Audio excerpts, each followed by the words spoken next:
Peace, family. We are live. A few things.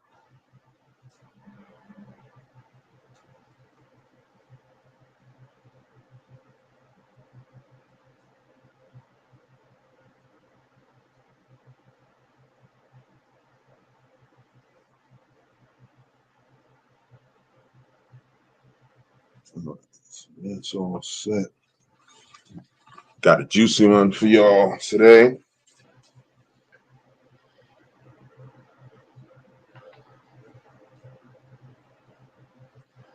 For those of y'all tuning in for the first time,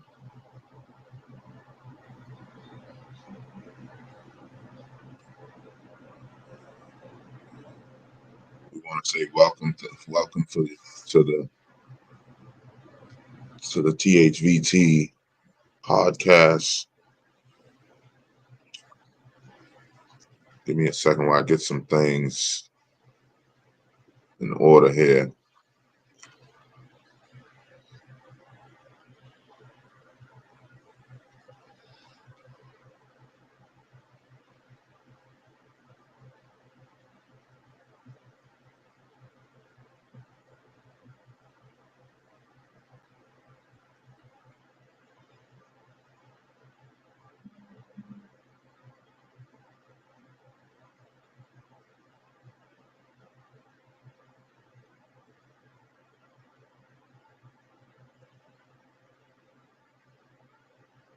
Okay. All right, that's on.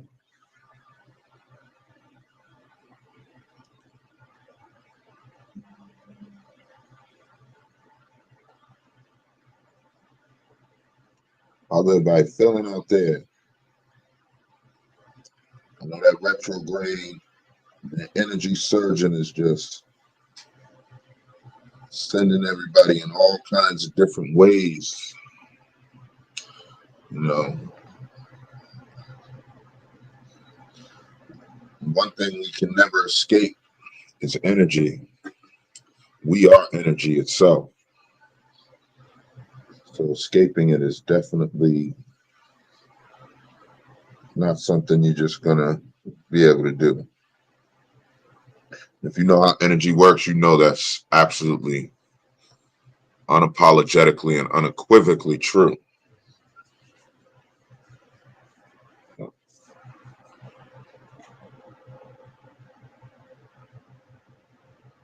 I'm just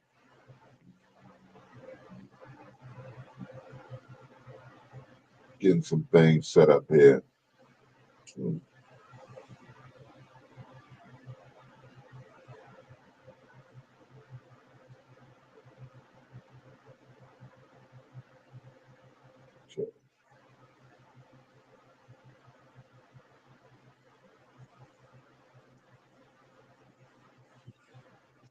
All right, family. Yes, we are live in color. We good to go. We got a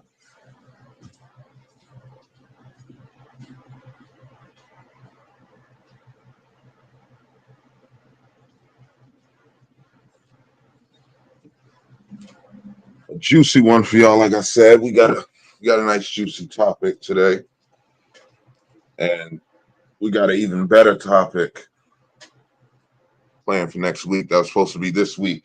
However, as you can see, it is just myself, and we have the great Jay Hooks. Jay Hooks, the great God. He's kind of just gonna be sidelined and just listening in, and he might be able to chime in when he can. The Goddess Queen Oracle may be able to tap in a little later, but she may not be able to tap in. The Goddess Dr. Sublime will not be joining us for this Sunday dinner.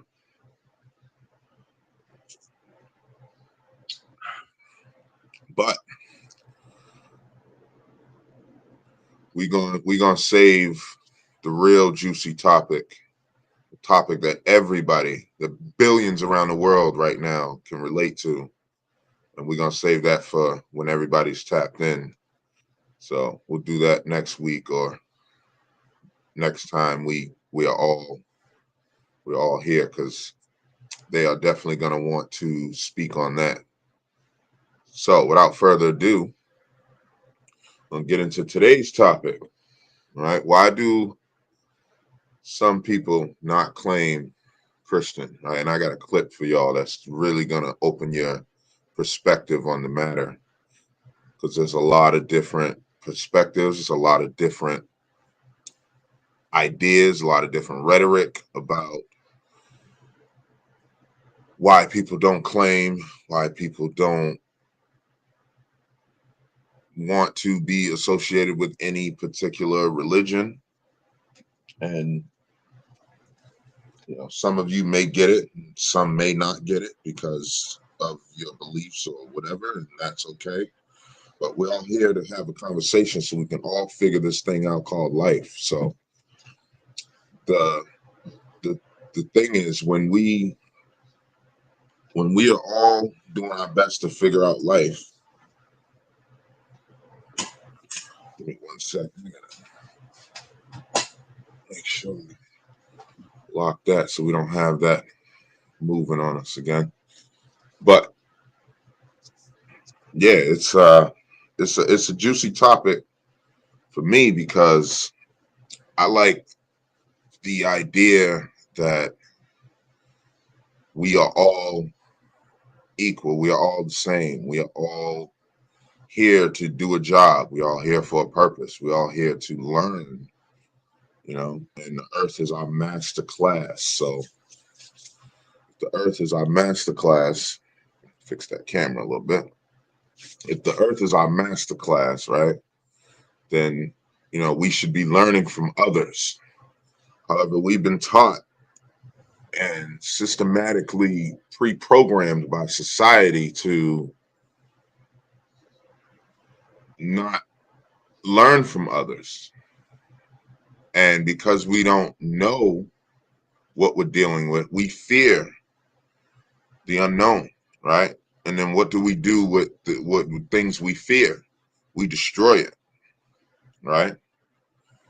And so if a bear was attacking you, you're going to fight. You're going to do your best to fight. And if you end up getting the best of that bear, you're going to kill it, because it won't stop until you do, right? Same difference with a lion or anything like that. So we fear what we don't understand, and what we fear we kill, and we destroy in some way, form, or fashion. And that's the same thing with like death, religion, and the topic today. And so I just wanted to let everybody know that it's not something to fear from others' beliefs, from others' ideas, from other people's religion, if that's what it is in their belief. And we need to look for the best way to shout out to Roro tapping in.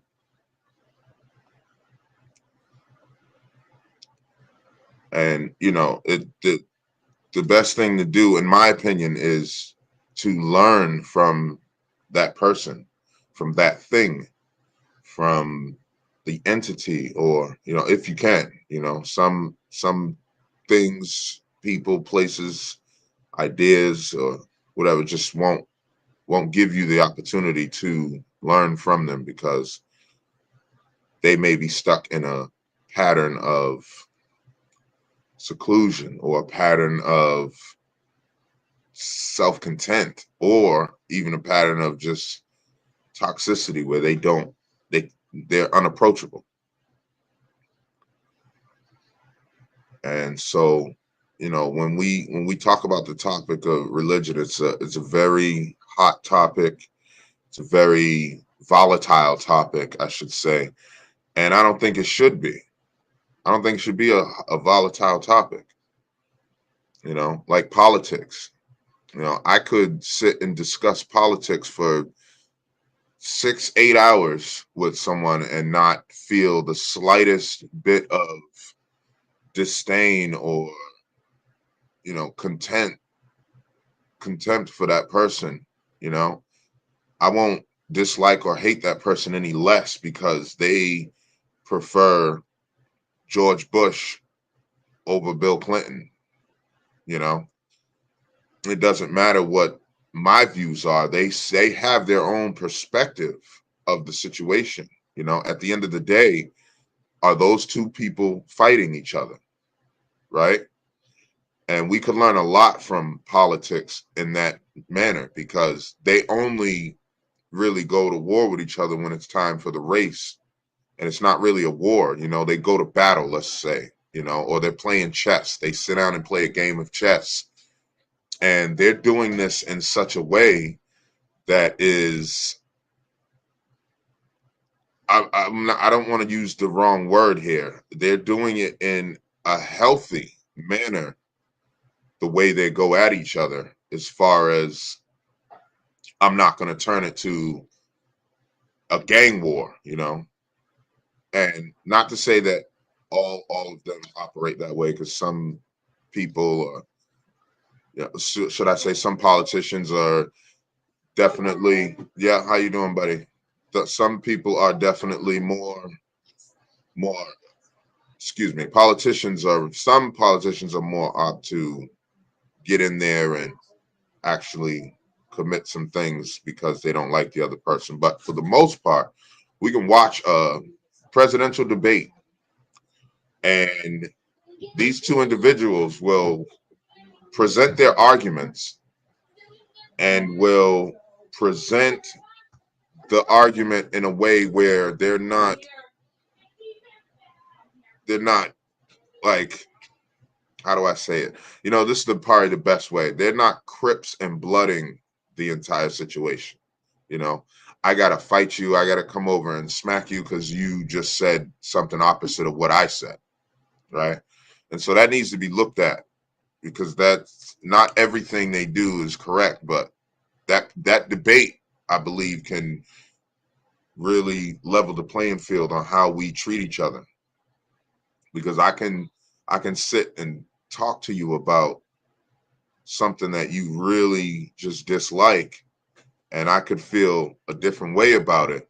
At the end of the day, you get to learn my perspective while I learn your perspective. We can agree to disagree, and we can even, that's still an agreement because we're agreeing that we disagree. However, let's go finish these last 9 holes of golf.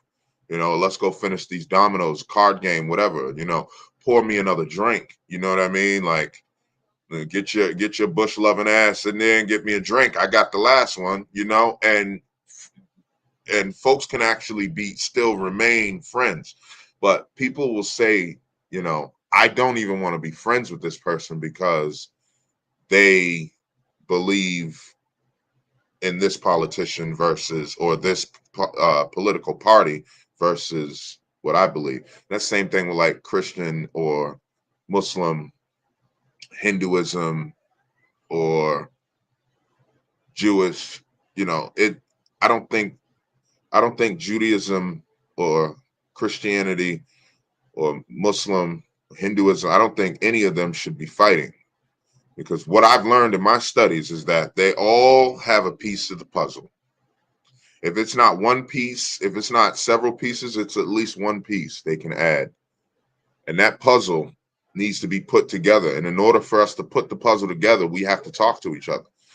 Because I have one piece of the puzzle. I'm looking for my prop I had, but I'll just use my pencil thing. But if I have one piece, if I break this pencil, right, and I have one piece of it, in order to put the other piece together, I have to talk to this other person who found that other piece. But because I fear what they believe, I don't talk to them and get to know that, oh, they have this other piece of the puzzle.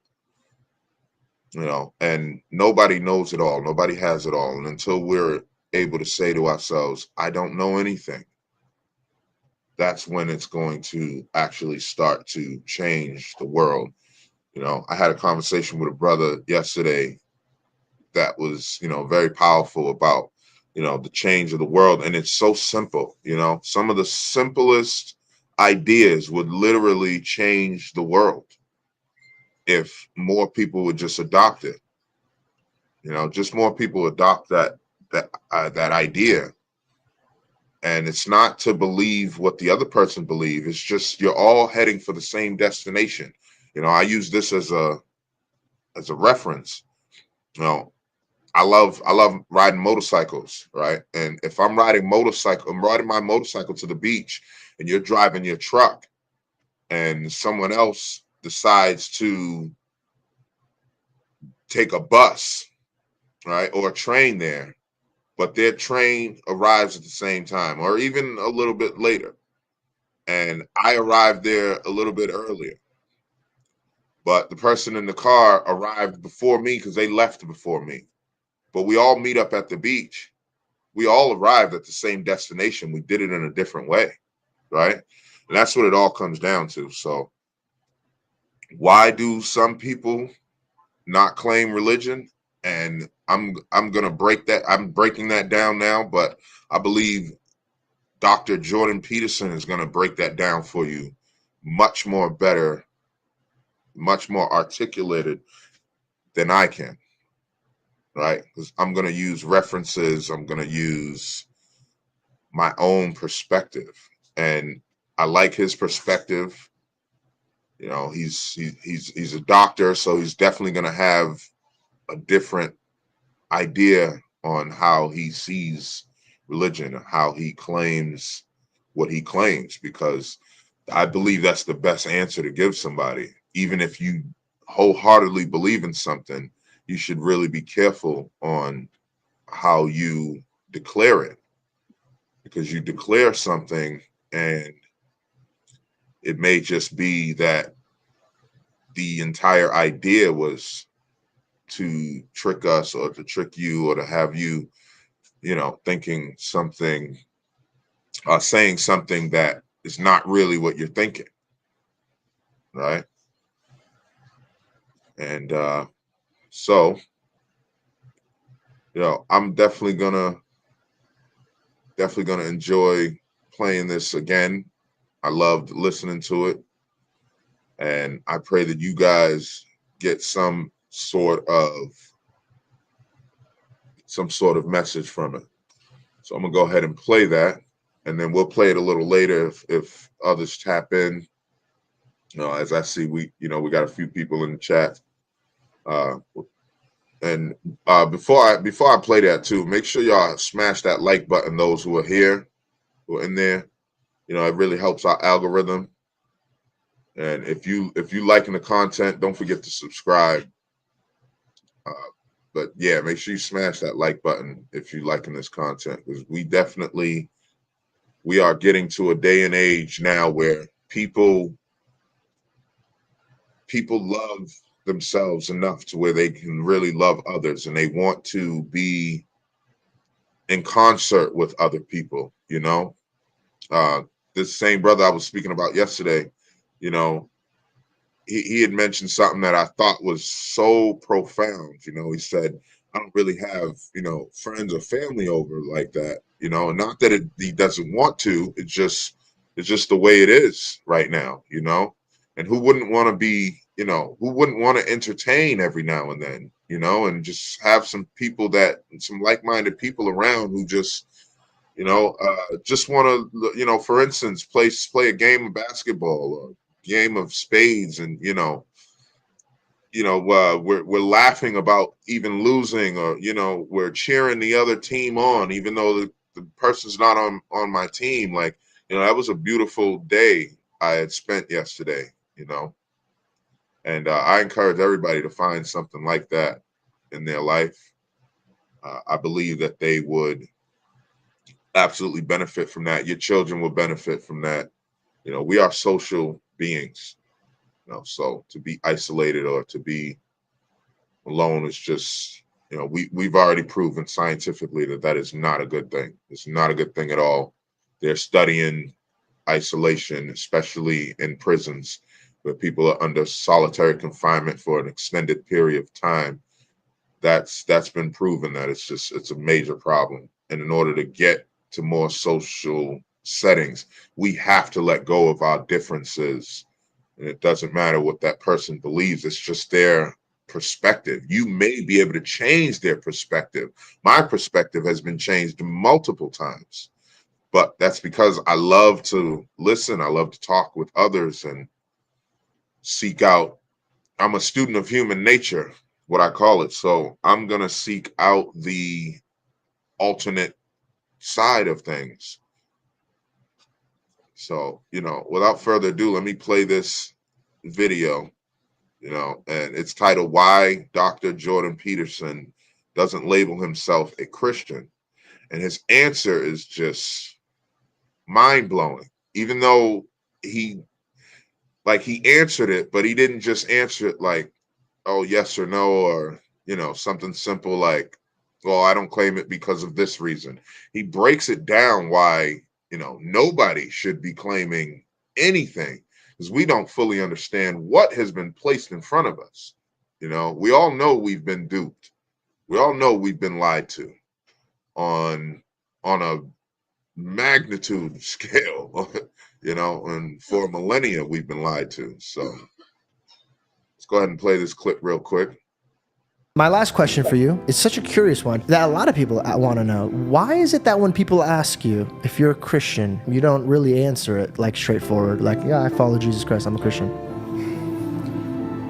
Because the question is almost always manipulative. It's not really a question. It's a veiled demand that I declare my allegiance in the manner they see fit at that moment. When people say, too, that they're a Christian, I actually generally don't really know what they mean. Not everyone who says, Lord, Lord, will enter the kingdom of heaven, right? So be careful what you claim. It's a high bar. But you're such a good reflection of Christians. Does the Bible verse scare you when they say that they'll deny me in public, I'll deny you in front of my Father? Because you're denying them because they're trying to set you in a trap. Would you not have confidence? I'm denying the questioner ownership over my tongue. What do you classify yourself as? If Jesus came down right now, would you be his son? Or would you be somebody who's studying Jesus? What do you think? My perspective is that you are a God-fearing man. You're learning and you're taking what God gave you and you're teaching others. From your fruits, if I tasted them, I said, this is a righteous man that's after God's heart, like David. But then your mouth will say, who says that I'm a Christian? So it does confuse me as somebody who does watch you.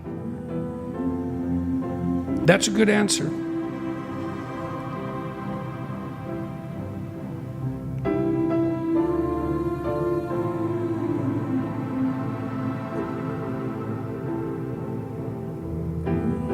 I don't know how to add to that. I'm trying to find my way, and I'm communicating with people about that voyage as clearly as I possibly can. I'm painfully public. People can draw their own conclusions. If they want a casual conclusion, I'm not interested in providing that. People think it's obvious. They ask things that, do you believe in God? And I don't answer that question because I don't know what the hell you mean by the question. There isn't a more difficult question than that. That is the hardest question.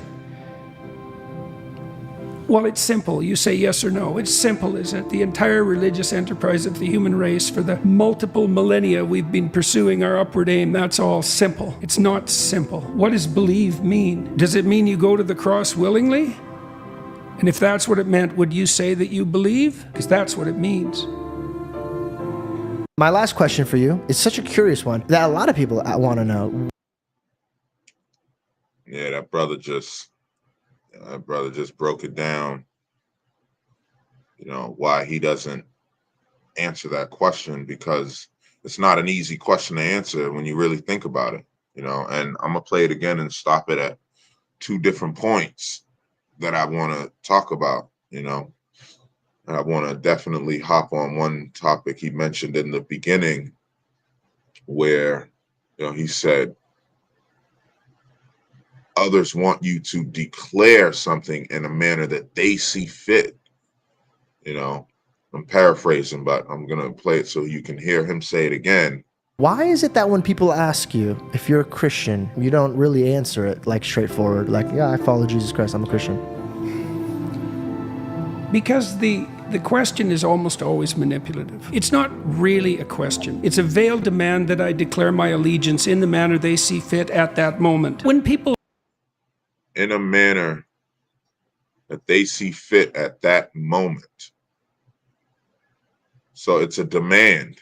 They're demanding that you answer whether or not you're Christian, whether or not you believe in God. I think that's powerful how he says, I'm attempting to find my way, and that's all we are really doing. We are finding our way in this complex thing we call life, and I believe this brother lives a simpler life than a lot of other folks. It's because he's not bound to any, it's not like, oh, do you want this apple? Oh, no, it's not as simple as that.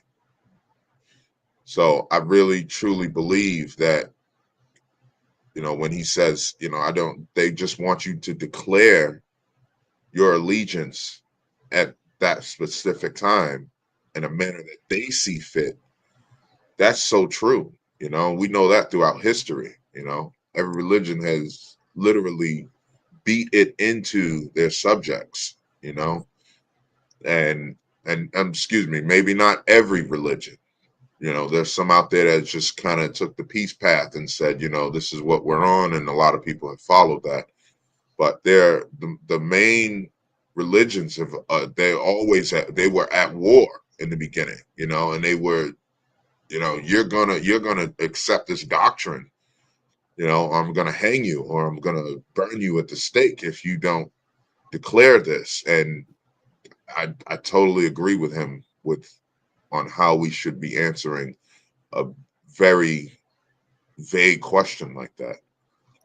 Peace, my brother. Please allow me to jump in real quick. First of all, I just want to say, great topic, man. Excellent job, God, holding the fort down for the tribe today. Shout out to Roro. Shout out to Jonathan Hoover. I do apologize, family, for my absence today. I'm here in spirit, but man, it's kind of occupied. And I just want to tap in on that, brother. I agree 100%, and that'll be my answer to this question. Why do some not claim religion? And for me personally, that's why. Because once you kind of wake up to the BS and wake up to the illusion and realize that, like you said, how this was just so fought, especially Christianity. I'm gonna always go in on Christianity the most because, in my personal opinion, and no disrespect to anybody that is Christians, but we gotta look at the hard facts, and that is, it was literally beaten and forced onto people. So that alone made me question everything about it. And then just knowing, realizing that so-called black people are the original Aboriginal people of the planet that had spiritual beliefs and spiritual practices, well before Christianity. So that alone makes me want to step away from it and question, well, what was going on before then? Why was these leaders of these tribes and these villages or whatnot assassinated, and and this doctrine, this religion forced onto the children of these leaders that were killed? And those children are our great grandparents that fed the lies that they was taught as children onto us. For me personally, that's enough for me to not want to claim any religion. And like you said earlier, I believe you had these religions going at war, Islam and Christianity going at war about it. That just don't make any sense. You believe what you believe, I believe what I believe, but at the end of the day, like you said, it's all kind of connected in one way. So what sense does it make to war about it? And where's the godliness in that? So that's just my 2 cents. I just want to throw that in real quick. I'll be tapping back in just got a lot on my plate over here on my end today. But peace, family. Yes, well said, brother. Well said. That was man, that was powerful.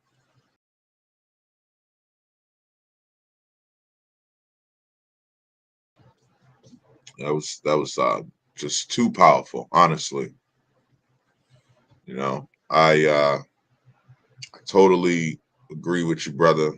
You know, why we were believing certain things. Just, you know, it just came down. You know, it's like if you're told that green is blue and blue is green from the time you're born to the time you're 20 years old, who's going to change your mind on that, right?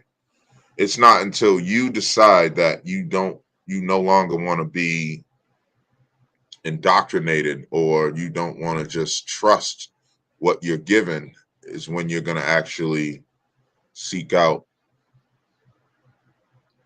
the truth. And you may stumble upon the truth being what you've always been told, but you may stumble upon the fact that the truth you've been told is not really the truth. You know, and I think that's powerful.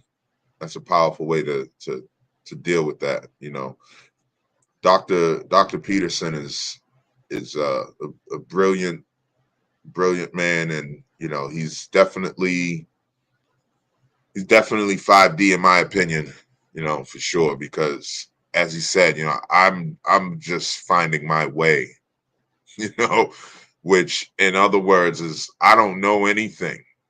So I'm not going to claim anything that I don't know, you know, and that's where we all could benefit from that type of thought, that type of thinking, you know. So I just want to definitely speak on one other thing he mentioned, but I'm going to play it for y'all again so I'm not paraphrasing too much, and I don't want to veer off topic too much. I want to make sure you guys hear it from the horse's mouth. Say too that they're a Christian. I actually generally don't really know what they mean. Not everyone who says Lord, Lord will enter the kingdom of heaven, right? So I want to speak on that real quick. You know, not everyone that says Lord, Lord will enter the kingdom of heaven. That is true. You know, how many times have we seen a pastor, a priest, a rabbi, imam be involved in something that is not becoming of the heaven fortitude, you know, the heaven light, you know, to walk in the footsteps of our great prophets who were, you know, and if we really look back to those prophets, they weren't perfect by any means, but they constantly were striving for the best version of themselves, you know, from Abraham all the way to Muhammad, Prophet Muhammad, you know what I mean? They were striving for the best versions of themselves and finding better ways. And, you know, I love how they enter these caves and they come up with a lot of these ideas, because you got to go inward, you know, and religion will tell you that, you know, God lives within you. So then why don't you go within to look for him or her, right? Whatever you believe. So why wouldn't you go inward to look for God and to look for the answers if God is within you? If the breath of life, the breath of God is in you and gave you life, and there's no religion on the that is in that same genre is going to disagree with the fact that God is in all of us, right? So if that's the case, why are we being taught to look outside of ourselves?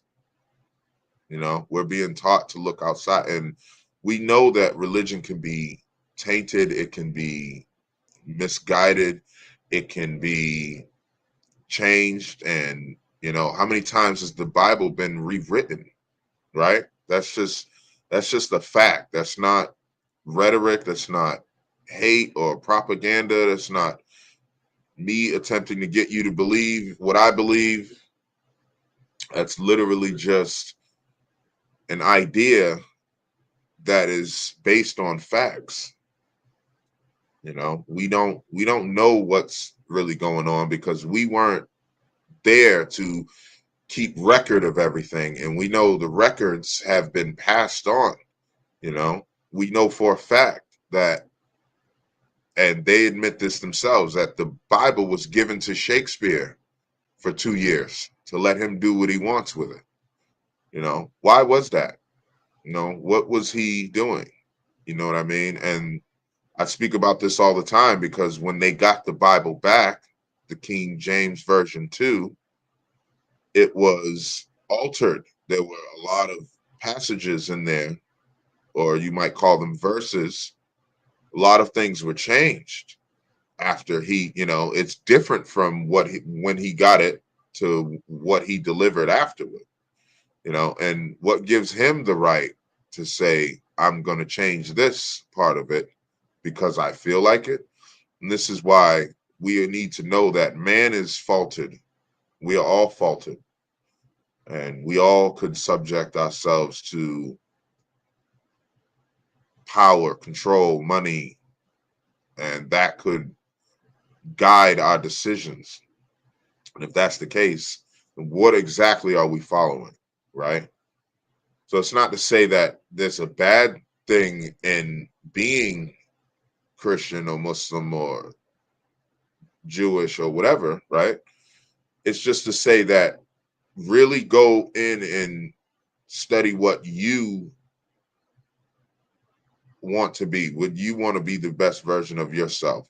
And this is why if you're like Dr. Peterson here, Dr. Jordan Peterson, you know, I advise you to look him up because as the interviewer stated, you know, you're such a good example of what Christians should be according to, you know, what the scriptures are saying. And all the scriptures are saying the same thing, you know.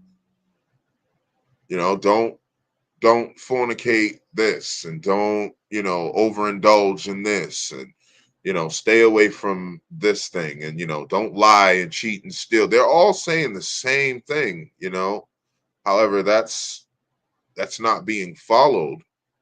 And, you know, a lot of people are using these religions as shields for their misdeeds.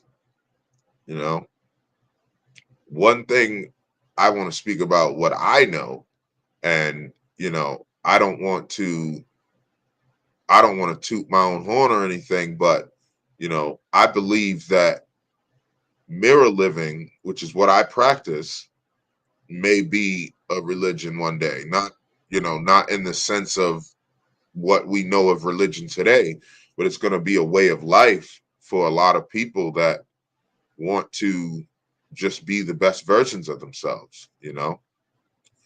And it's like, that's why you see, you know, the mask. I will always have a mirror in any video that I'm in, any type of environment that is, you know, that is representing speculum ambulum, you know. And, you know, because I want to always look in the mirror for the faults, you know. I don't want to look outside the window for the faults. I don't want to look in others for the faults, you know. That's not to say that others are faultless. It just means that I'm looking at myself and what I can do and what I can change. And the more people that adopt that type of thinking, the world will only get better. You know, their world will get better. That's for sure. You know, I can't speak for everybody, can't speak for the whole world. I know my world has gotten better just from me looking in the faults of myself, you know, which is why I have the mirror, you know, the mirror mask and mirror shades, and I have, you know, all kinds of mirrors on the wall. And, you know, because some say the mirror is the window to the soul.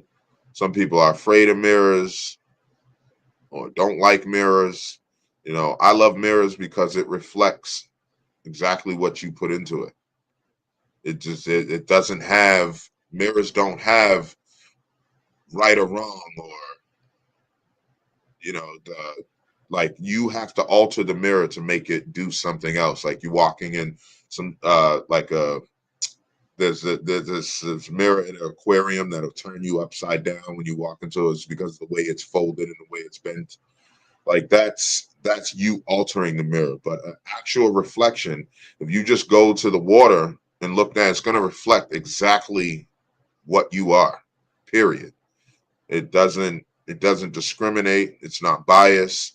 And so that's why I practice that mirror living, and which is what speculum ambulo means. So I'm entirely in agreement with Brother Jay Hooks, the great, just mentioned, and what Dr. Peterson is speaking on.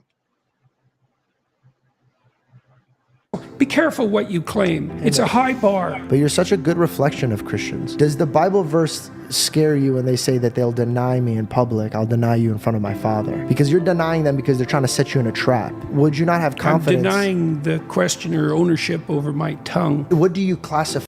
You hear that? Do y'all hear that, chat? He said, I am denying the and he's checking his tongue, right? So that's important. That is so important. Our tongues, as we know, they didn't say the pen is mightier than the sword for nothing. That wasn't just made up. Like, oh, the pen is mightier than the sword. No, it's very true. The word can do a lot more damage than a sword can, a lot more damage than a gun can. I know that's just a fact. If you just look at the history, you look at the world today or the world yesterday, it doesn't matter which version of the world you want to look at, past, present, or future. The pen is always mightier than the sword. This is why I don't use that term, oh, sticks and stones. That's not entirely true. Words can actually hurt, and words have been proven to hurt. And this is why some people can get in fights just over words.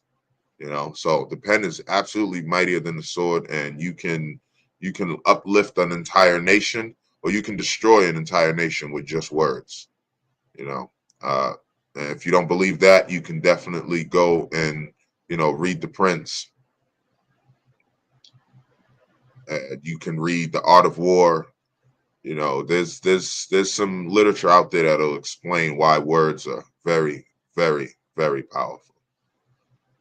Yourself as? If Jesus came down right now, would you be his son, or would you be somebody who's studying Jesus? What do you think? My perspective is that you are a God-fearing man. You're learning and you're taking what God gave you and you're teaching others. From your fruits, if I tasted them, I said, this is a righteous man that's after God's heart, like David. But then your mouth will say, who says that I'm a Christian? So it does confuse me as somebody who does watch you.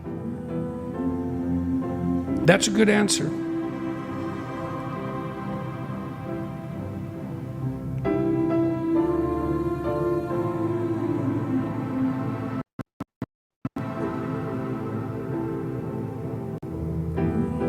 I don't know how to add to that. I'm trying to find my way, and I'm communicating with people about that voyage as clearly as I possibly can. I'm painfully public. People can draw their own conclusions. If they want a casual conclusion, I'm not interested in providing that. People think it's obvious. They ask things that, do you believe in God? And I don't answer that question because I don't know what the hell you mean by the question. There isn't a more difficult question than that. That is the hardest question. Well, it's simple. You say yes or no. It's simple, isn't it? The entire religious enterprise of the human race for the multiple millennia we've been pursuing our upward aim, that's all simple. It's not simple. What does believe mean? Does it mean you go to the cross willingly? And if that's what it meant, would you say that you believe? Because that's what it means.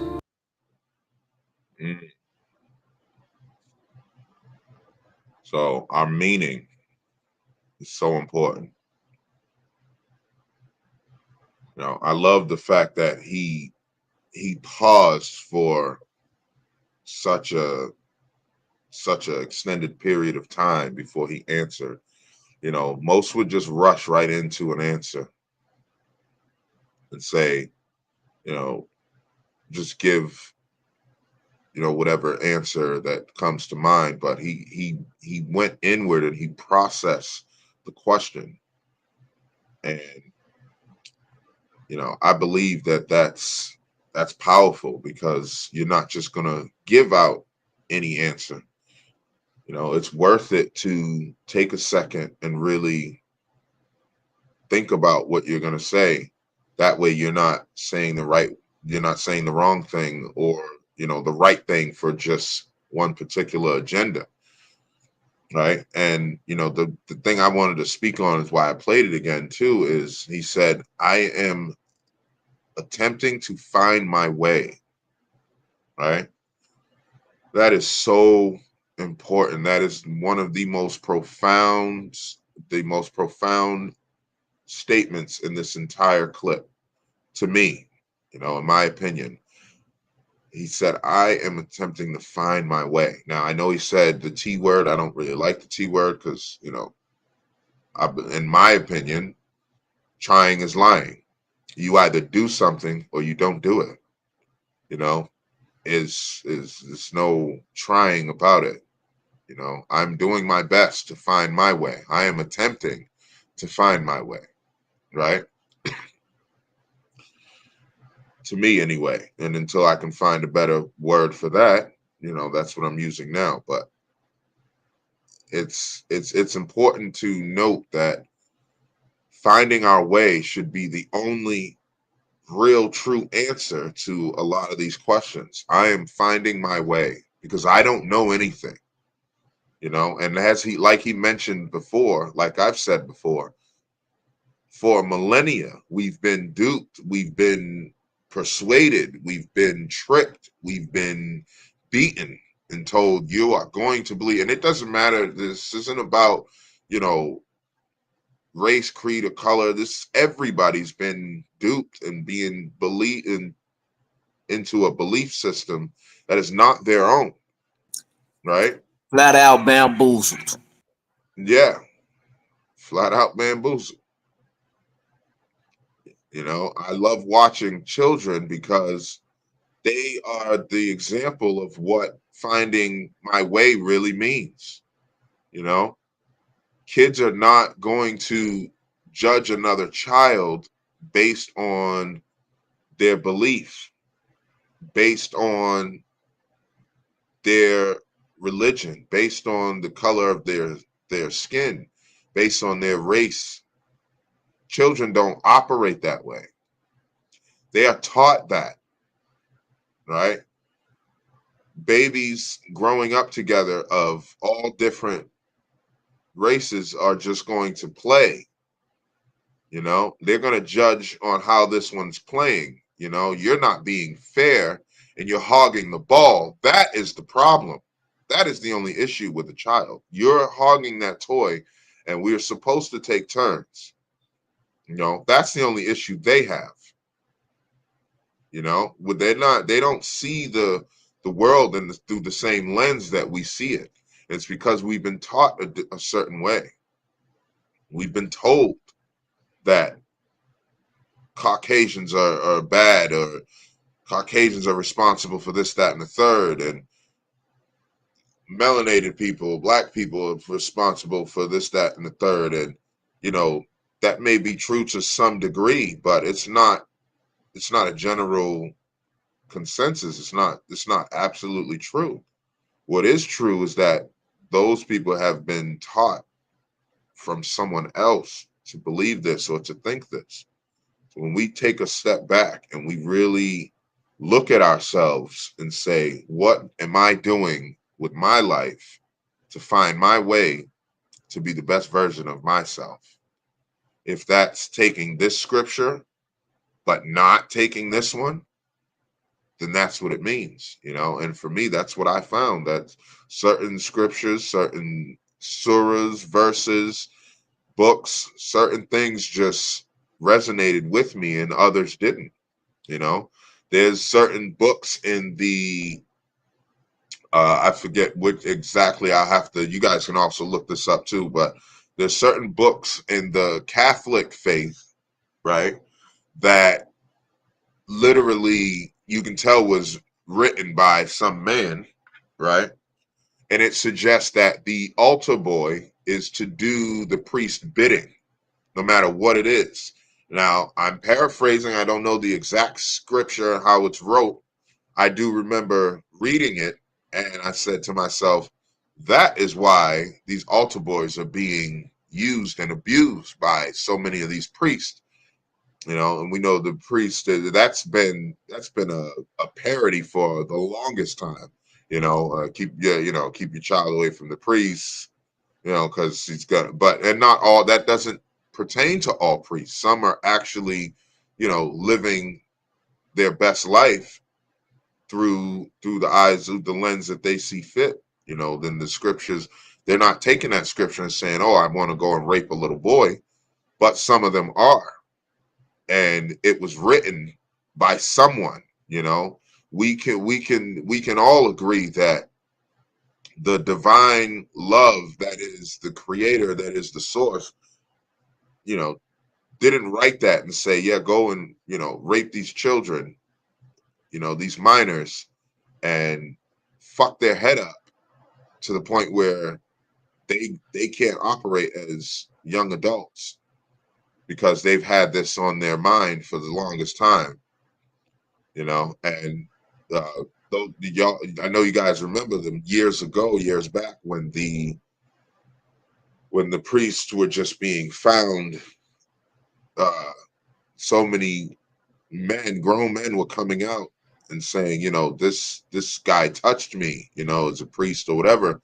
I was an altar boy and I believed in this religion or this scripture or these scriptures so wholeheartedly that, I bent over for this man and let him do whatever he wanted to me. That's you know what I mean? That's why I love how Dr. Jordan Peterson explained, like, what am I saying? What am I going to be agreeing to if I answer this question just yes or no? That's not an easy question to answer. I am finding my way. That's all I can tell you. I'm doing my best to be the best version of myself. That's all I can tell you, and that's powerful to me. That's absolutely it. It speaks volumes. So definitely let me know in the chat if y'all have any questions on what Jordan Peterson said.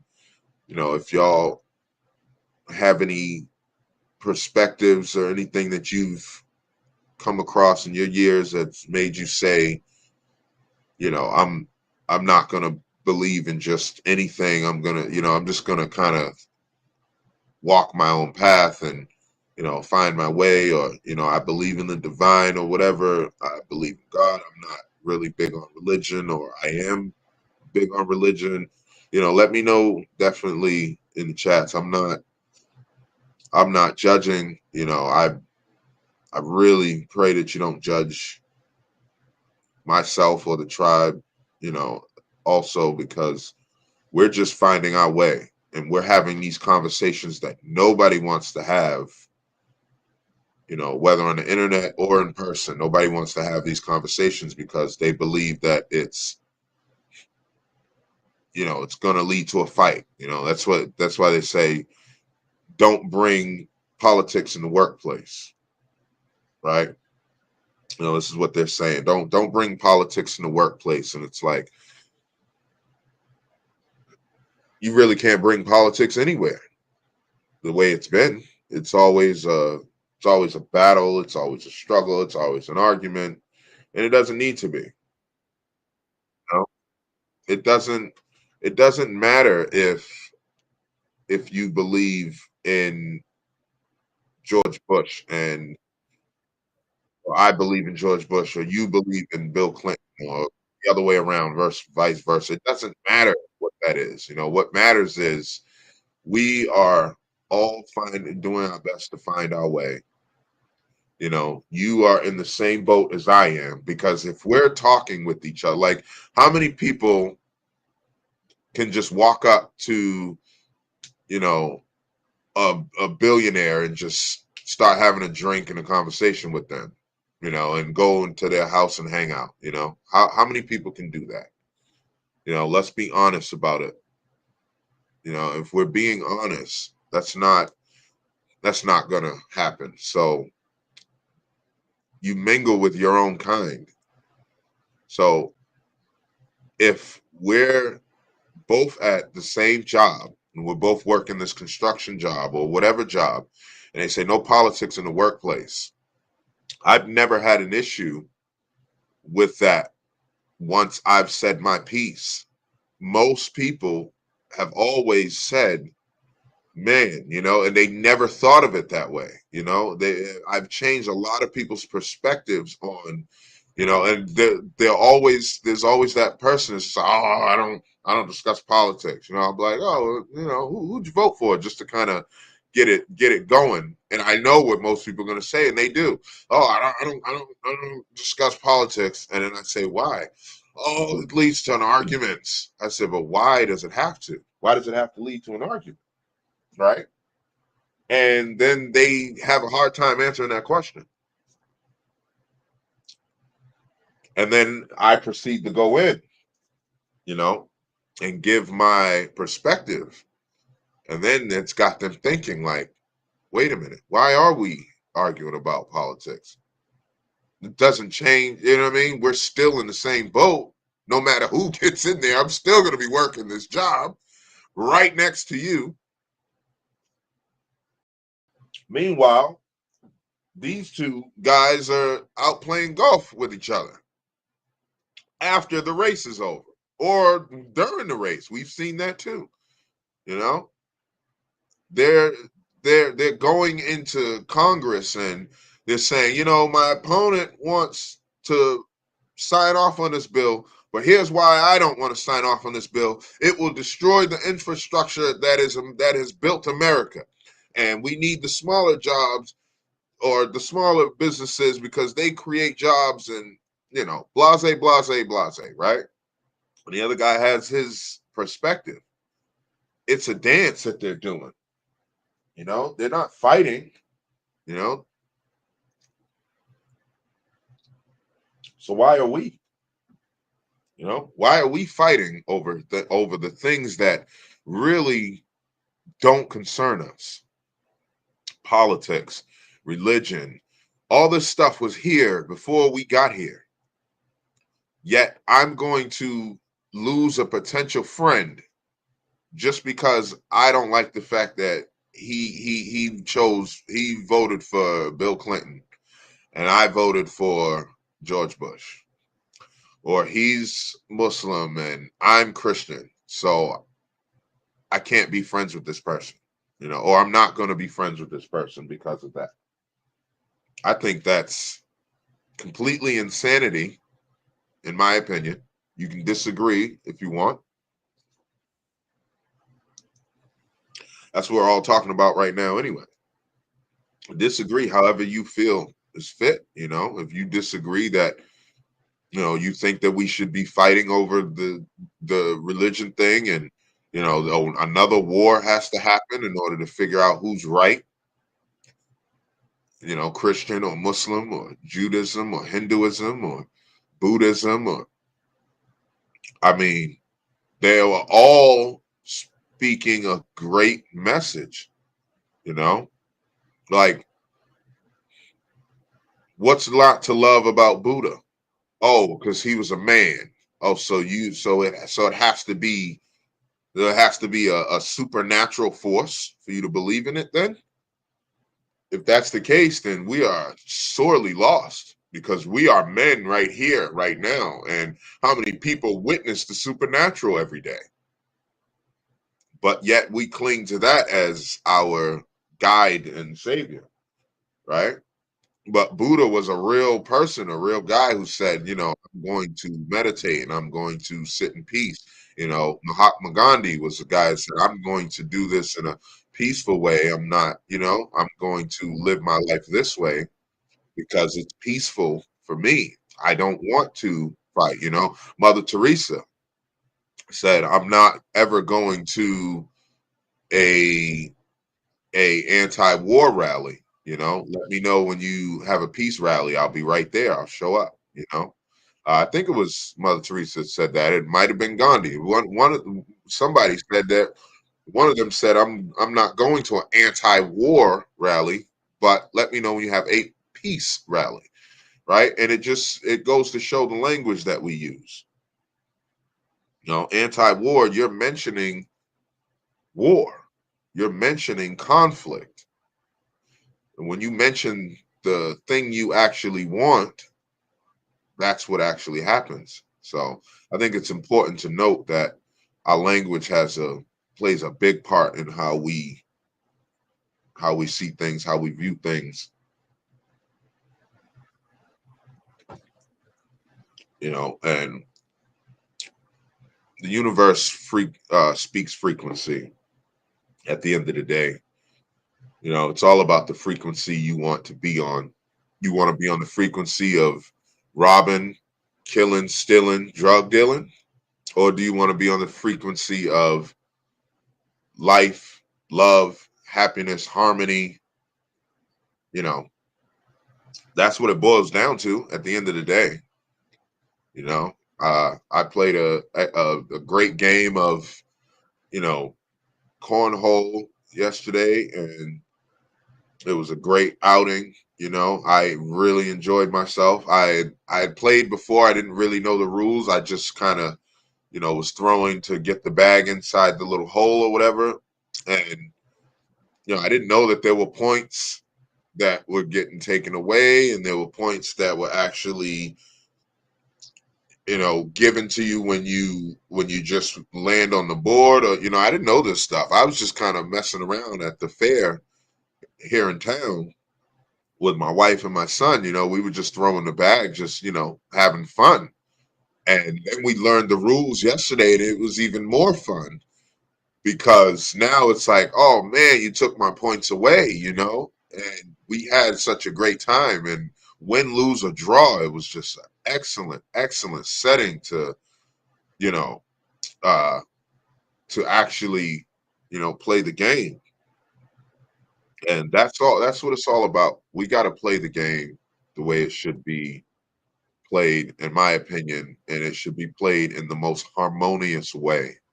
Whatever that means to you, play that game harmoniously, and don't let anybody tell you otherwise. It's not conducive to your living style, to your living currently. If that's the case,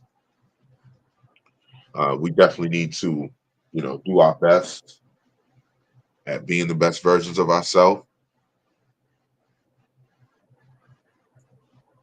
So for those of you listening, why don't ask yourself, why don't some people claim religion? I know some of you out there listening right now don't claim religion. Well, ask yourself, why don't you? Because you have a reason why. You may not have a reason why I don't, but you have a reason why you don't, or why you do. And ask yourself that to make sure that you're serving yourself, because that's what it comes down to. Nobody else is going to save you. Nobody else is going to dictate what happens to you. Only your choices are going to dictate that, right? And a perfect example is, you're being wrongfully arrested by the police, and this is happening on, let's say across the street, two people are being arrested, and one person decides to go peacefully and handle it in court, right? And the other person decides to fight back and ends up paralyzed or losing their breath and life as they exist, right?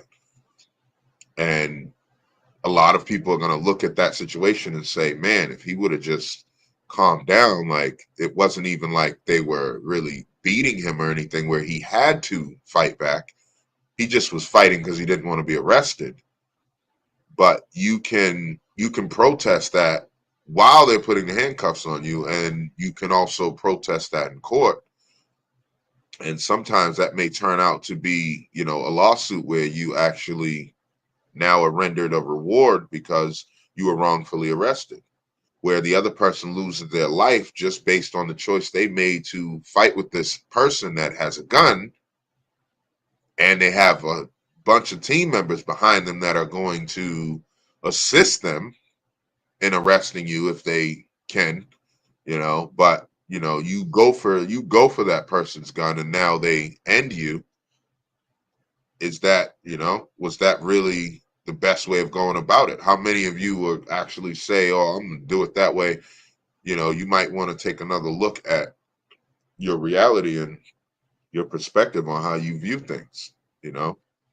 I wouldn't Quick want to question, be bro. arrested at all either, but I prefer to, go about it the peaceful way. That way I can still have a dog in the fight. Go ahead, brother. What do you think is the mindset of an atheist?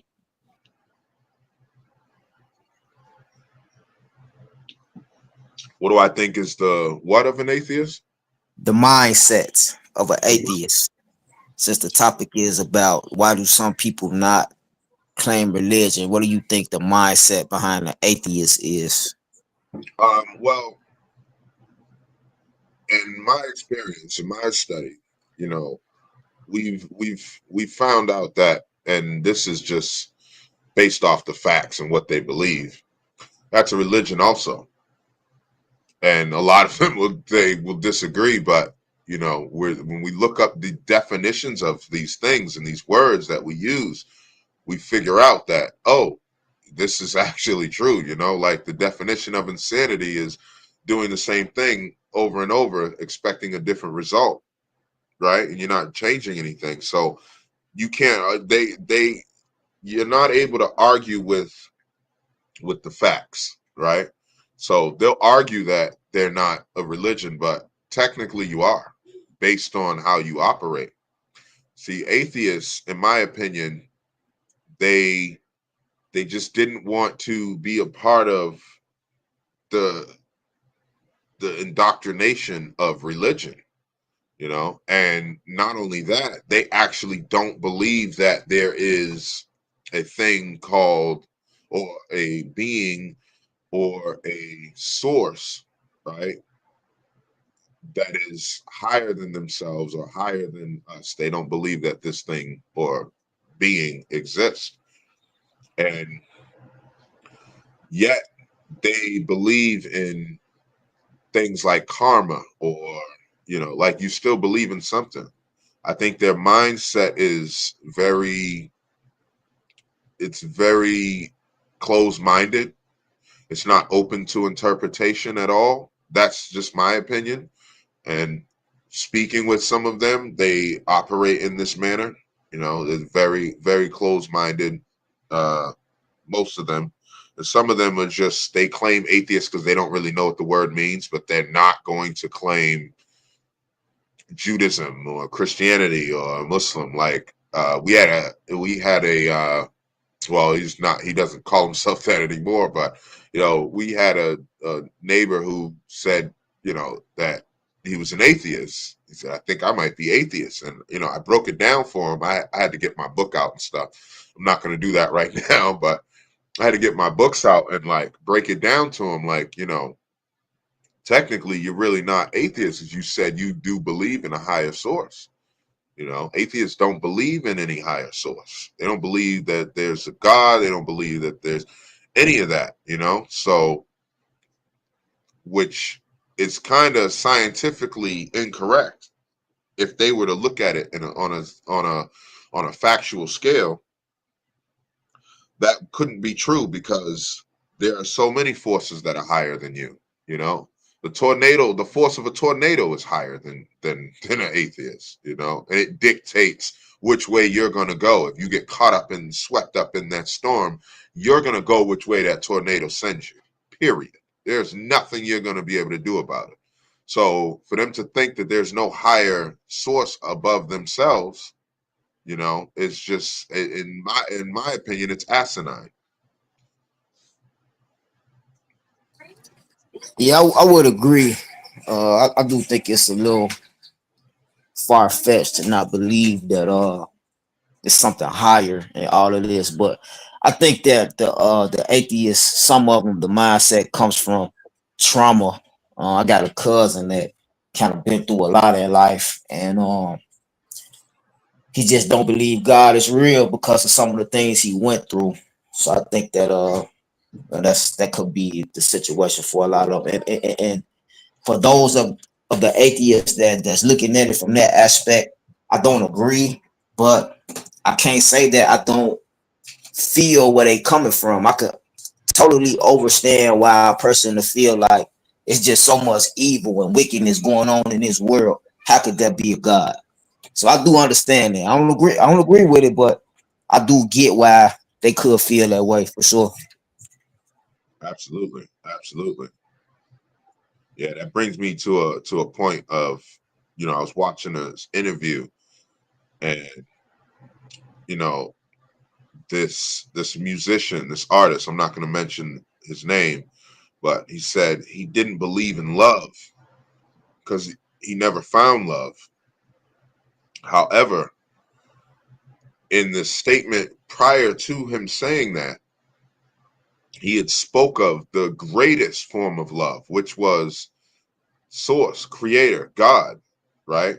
And I wish I was watching live, because I would have chimed in and I would have said, brother, you found love. You just didn't find it in another human being, which is where you're looking for it. You found it within yourself, and you found it in faith, in the higher, you know, in a higher self, you know. So that brought me back, because, you know, yeah, atheists may say, I don't believe in God, I don't believe in religion, I don't believe in this, that, and the third. However, you know, I believe in karma. I've heard atheists say this. If you believe in karma, then that's contradictory to what an atheist is, that you actually you actually believe in something higher than yourself. Karma is absolutely higher than you and has more power than you do, right? And depending on which way you sway, whichever word you want to use, right? Whatever way you go, karma or dharma is going to hit you one way or another. You know, energy is real. And I love the refrigerator analogy. You know, if you take a fridge and unplug it, where did that energy just go? Did the fridge die? You know, the fridge is not dead. The fridge didn't stop working. It ceased to have the energy that was possessing it, that was making it go, right? That energy is still in the wall. Just because you unplug the microwave or unplug the refrigerator doesn't mean that energy disappeared. That energy is still there and will always be there. You know, we know that energy cannot be destroyed. It can only be repurposed. It can only show up in a different form. So if that's the case, why are we so hell-bent on saying that there's nothing higher than us? Energy is higher than us. Electricity is higher than us. Because if you get hit by a bolt of lightning, you're going to feel the effects in some sort of way that is going to be out of your control, period. Same thing like I said about the tornado. A tornado sweeps you up. You're going to go where that tornado sends you, period. Whether it sends you into a tree, whether it sends a car into a house, it's going. Unequivocally, Right. there is no ifs, ands, or buts. So you to believe that there's nothing higher than you, I think is just it's just a misguided ideology, a misguided notion. You know, there are plenty of things that are higher than you, and for a reason being, right? You know, Mm-hmm. the sun, the moon, the stars, like they all operate outside of your control.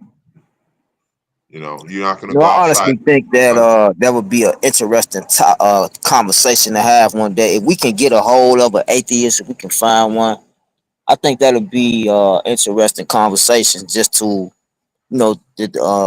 compare and contrast perspectives. Because I'm sure that there's some atheists out there, man, that uh they probably really good at they borderline like a pastor. You know what I mean? They go around and preach the word of atheism and they convert people into it. So I would love to have a conversation with somebody on that level that's believes very firmly, very strongly in that lifestyle, and there'll be a good conversation. Absolutely. I think it'd be a great conversation, you know, and as long as it, you know, doesn't go sideways. And that's why I love the fact that we as a tribe, we are armed with the 9 principles of being Mm-hmm. and the 9 rules of engagement, you know, because before we engage each other, let's focus on this, because at the end of the day, we don't want this to, you know, offend or, you know, over intend or anything like that, you know. Right. And that's facts, brother. That would be an excellent conversation to have. You know, I think that it would be it would be interesting to hear their perspectives.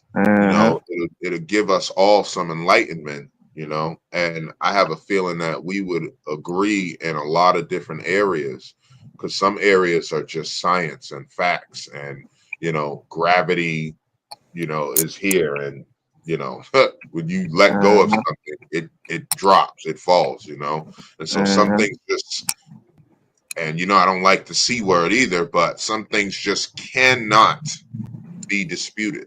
You know, you just Mm-hmm. can't fight the fact that what we know of for 1 + 1 = 2 is an absolute fact, no matter where you go on the globe, no matter where you go on this planet. Now, maybe in a different universe or on another planet somewhere, they may be operating math differently. Here on this planet, 1 + 1 = 2, no matter where you go. And so I Mm-hmm. think we would have some very interesting agreements, and that'll be a great conversation. Absolutely. Yeah, I agree. I wouldn't even know where to start looking for somebody. I wouldn't even know where to start looking for atheists to have that conversation with. I know they out there,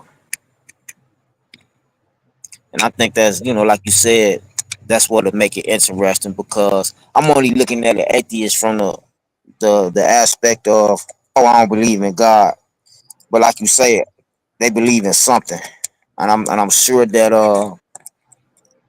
Yeah. we would agree on certain scientific things. So I would like to hear their perspective on esoteric knowledge. You know. Yeah. I mean, you know, it's like I said before, you know, and I noticed some people just entered the live stream again. Make sure y'all smash that like button. We're gonna play this video for y'all that just came in. You know, I think that, you know, it's really interesting to note that everything has its place. Everything has a piece to the puzzle, you know. Science has been proving the existence of some higher source, higher consciousness. Mm-hmm. You know, consciousness, community, religion, they have been proven that they have a piece to the puzzle as well. Because we can get some really good life lessons and ways to live our lives that are helpful to us, not harmful, and actually elevate us. We can get that from each and every thing that exists that's on that path. Whether it don't have to all be true. Like, we know there are parts of the Bible that just don't make any sense, you know. like where the altar, like I mentioned before, the altar boy has to do whatever the priest said, and that led to a lot of misunderstandings, misconceptions, and a lot of deviant behavior with the priest and the little boys, right? And then we have science saying that, this is that way or that's this way. We're sensing this energy and the God particle, and everything has its place and everything has a piece to the puzzle. And we have to connect. We have to talk with each other in order to find those pieces of the puzzle. We don't have to wholeheartedly agree on everything, because not everything is everything, right? There's missing pieces. We have to find those pieces that work for us. So I think we can find something in Buddhism that's going to help us in life. We can find something in Gandhi's religion. It escapes my memory exactly what that was. But something you said, brother, and why I pray that people forgive me that I say that a lot. I don't remember exactly what was said and don't want to, misquote. But you had said, we're learning so much. We're reading so many books. We're watching so many different people. Who's going to remember all of that? Some people can, but not everybody's going to remember every single thing, So.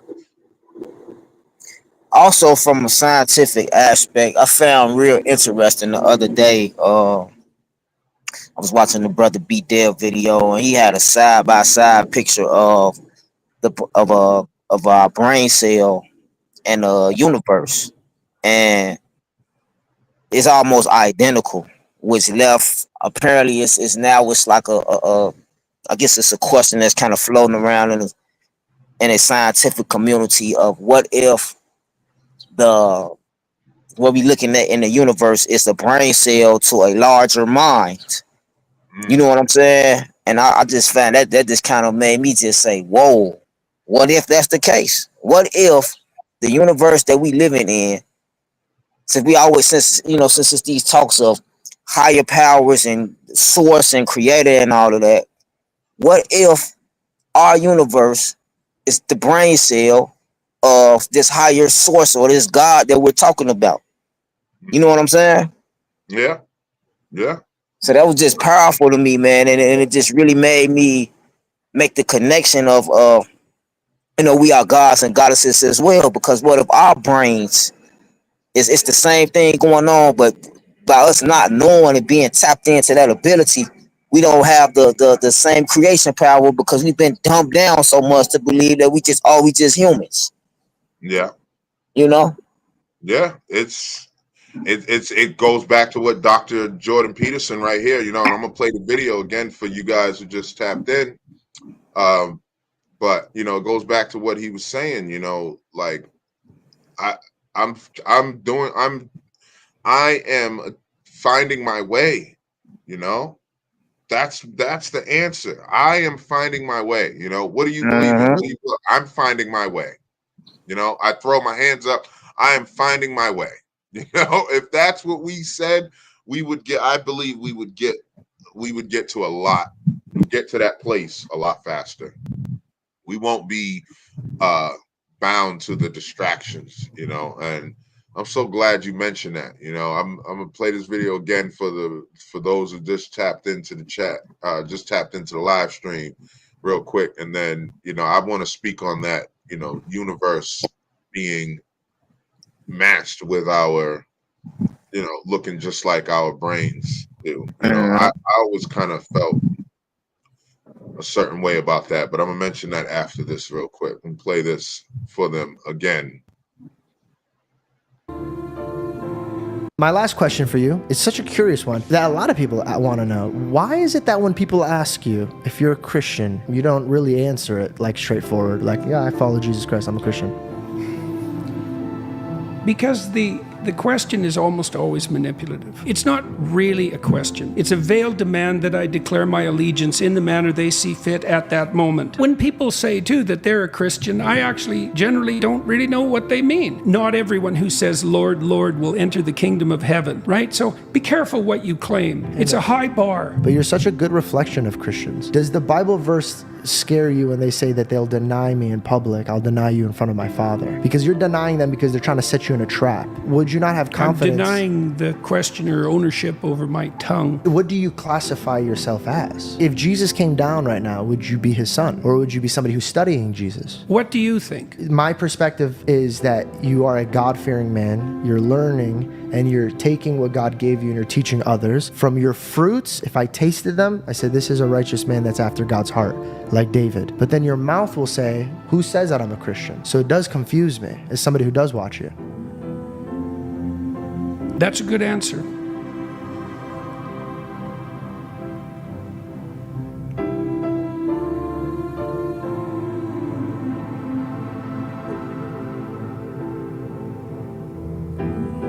I don't know how to add to that. I'm trying to find my way, and I'm communicating with people about that voyage as clearly as I possibly can. I'm painfully public. People can draw their own conclusions. If they want a casual conclusion, I'm not interested in providing that. People think it's obvious. They ask things that, do you believe in God? And I don't answer that question because I don't know what the hell you mean by the question. There isn't a more difficult question than that. That is the hardest question. Well, it's simple. You say yes or no. It's simple, isn't it? The entire religious enterprise of the human race for the multiple millennia we've been pursuing our upward aim, that's all simple. It's not simple. What does believe mean? Does it mean you go to the cross willingly? And if that's what it meant, would you say that you believe? Because that's what it means.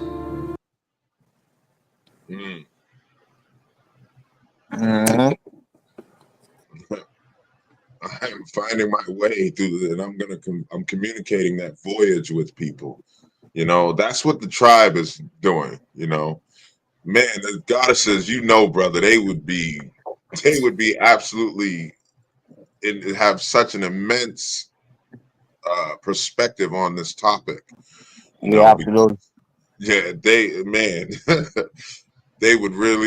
they'd really spell it out for a lot of folks who are listening out there. And I believe they articulate their words very good, very greatly, and they come from a way different perspective, and it's because that divine feminine too, you know what I mean? So man, yeah, they put the cherry on top of things I was trying to say multiple times. Yeah, just came right on in the kitchen and shoop, drop that cherry right on top. Yeah. Polished it off. And, yep. Yeah. And their presence is definitely their absence.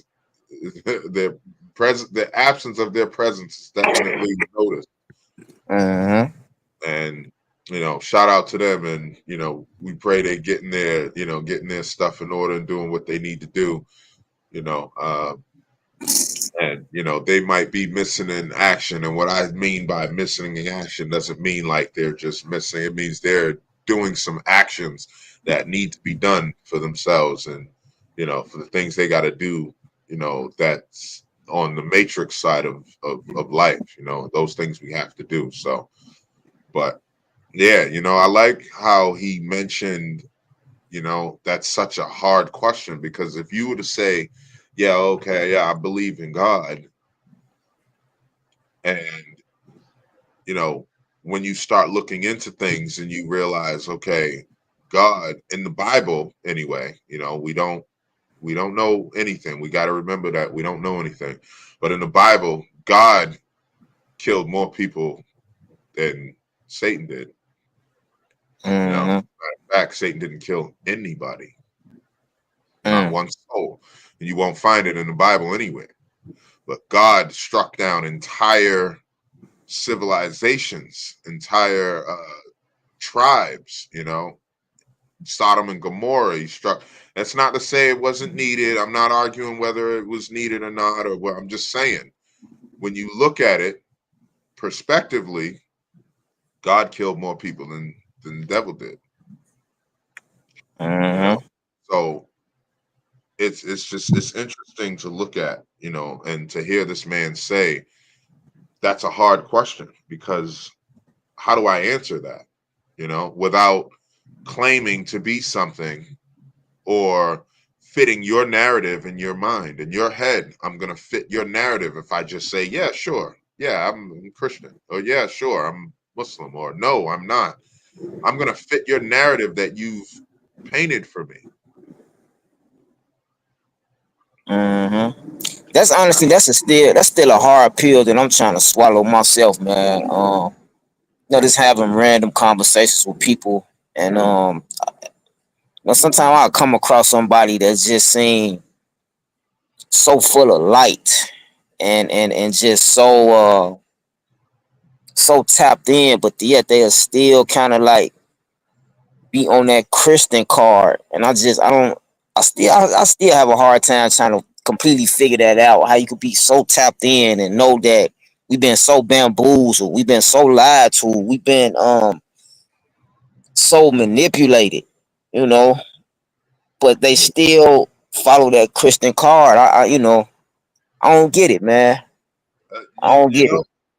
I'd love to, offer my perspective, and it might aid in your studies. Because I believe you're like myself, a student of human nature.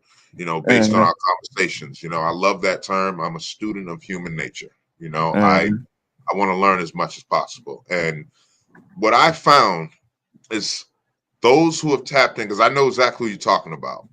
I know those people you're talking about. I've met those people, and beautiful souls, man. Beautiful souls mm-hmm, wrapped in the rhetoric of Islam or Christianity. And the thing I found is either one of two things. And it may be something else. I just haven't seen it. I haven't found it. So don't quote me on these are the only things that exist. But the two things that I found was fear and habit. You know, mm-hmm. let's talk about habit first, because it's probably the easiest one to explain. Habit is just there; it's just repetition. So they continue going with what they've known or what they've always known because it's a habit, right? This is why I believe Mm-hmm. we are in such a powerful position, the tribe, especially on a Sunday, because there's people out there looking to saying, what do I do with my Sundays now that I'm not going to church anymore? And then there are people who are still in the church and saying, man, I don't know if I want to be here because every time I go, this one's talking about that one. And I know this guy is sleeping with this woman and he's got a wife and he's the pastor. And I don't know you know what I mean? I don't really want to be a part of Mm-hmm. this, but they don't know what else to do. And because it's habit and it's like, you know what, at least I do get to hear a good word when I go, so I'll go. Right? That's a habit. That's the easiest thing to explain. It's a habit, like biting your nails. You just have a bad habit of doing the same thing you've always known. Now, fear. I've noticed some people that are tapped in. They know some things that I was shocked. Like, wow, did you just say that? Actual Christian, you just admitted that, and Right. it's strange to me how they really know that we've been tricked, we've been bamboozled. However, they still follow the indoctrination, the doctrine, because and they've actually their answers of what led me to this conclusion was which is fear. But some of their answers are like, well, what if we're wrong? What if I'm wrong? Or what if everything is true? It's like, okay, so you're following this because you fear that you may enter damnation if you don't, you know? And so a lot of it is fear, like the term God fearing. If God is love and God is great and God is good, why should we fear something that is great, that is good, that is love? That's the part that doesn't make sense. This is why we need to watch our wording. Mm-hmm. A God loving man. Now I know what they mean by God fearing, what they think they mean, but the fact is they're still using their tongues to say God fearing. Oh, I fear God. What do you do with something you fear? You're going to run away from it or you're going to fight it. Fight or flight, right? So once you have that illusion of fear, you're going to do something to get away from that fear, right? And this is why we need to watch our wording. That's why I don't really like the term God fearing, because you're fearing something that if God is what we've come to know, which is love and peace and harmony and all these things, right? If God is great, and people always say, God is good, and the congregation say all the time, or the other person will say all the time, right? So if God is good all the time, why do we fear good, right? We don't. That means you don't fear evil at all. You're not an evil fearing person. You know what I Right. mean? You're not a that. This, it's just those terminologies that we were brought up on, and it's habit to say that. Uh-huh. No, I'm a God fearing man. So you fear God, is what you're telling me. Yeah, the You know. perfect example would be the good brother 19 Keys. No shade, no dish. Love that brother. Respect him. Um, Even kind of look up to him a little bit, dare I say. But I think he would be a perfect example, man, because he's super tapped in, man. I done seen multiple lectures of him, talking about, just the corruption and how we been fooled and so many other things, man. Super tapped in, but still a very prominent member of the Islam community. So I don't see fear in him, but I think that what you said, habit might be his issue, because he was raised on it, and you know, again, a big figure in that community. But still, that level of knowledge, man, I think even if it is habit, you gotta be able to break it. And even talk about, being God body and God mind. So a lot, you know what I'm saying? So even if that's the case, that's your community, I still feel like you got to be able to break out of it, especially if you at the level of intelligence that he at. You know what I'm saying? You Mm. can't let just because my family is that and I grew up on that. You can't. That's still an attachment that'll keep you bound to this earth if you know better. You know what I'm saying? Yeah, yeah, I absolutely understand. And the thing about these religions is they're so closely correlated with everything that we're learning right now. They're so closely tied in with each other, right? So we have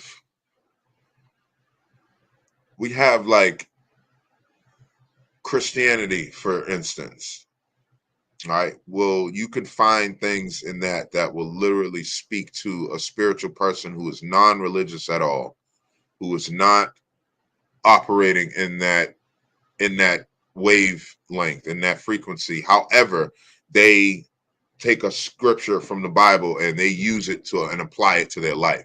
There's nothing wrong with that. You see what I mean? And what happens is, like, what I've come to find out is, like I said, it's a piece to a puzzle.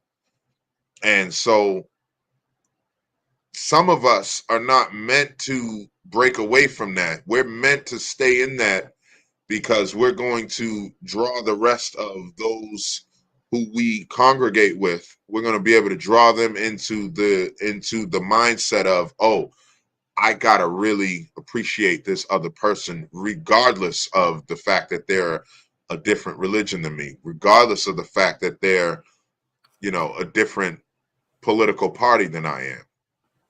Right. And so it's really important when we start thinking in that sense, because I was listening to, I don't know if you caught this past, Black Magic episode with Brother Yaki.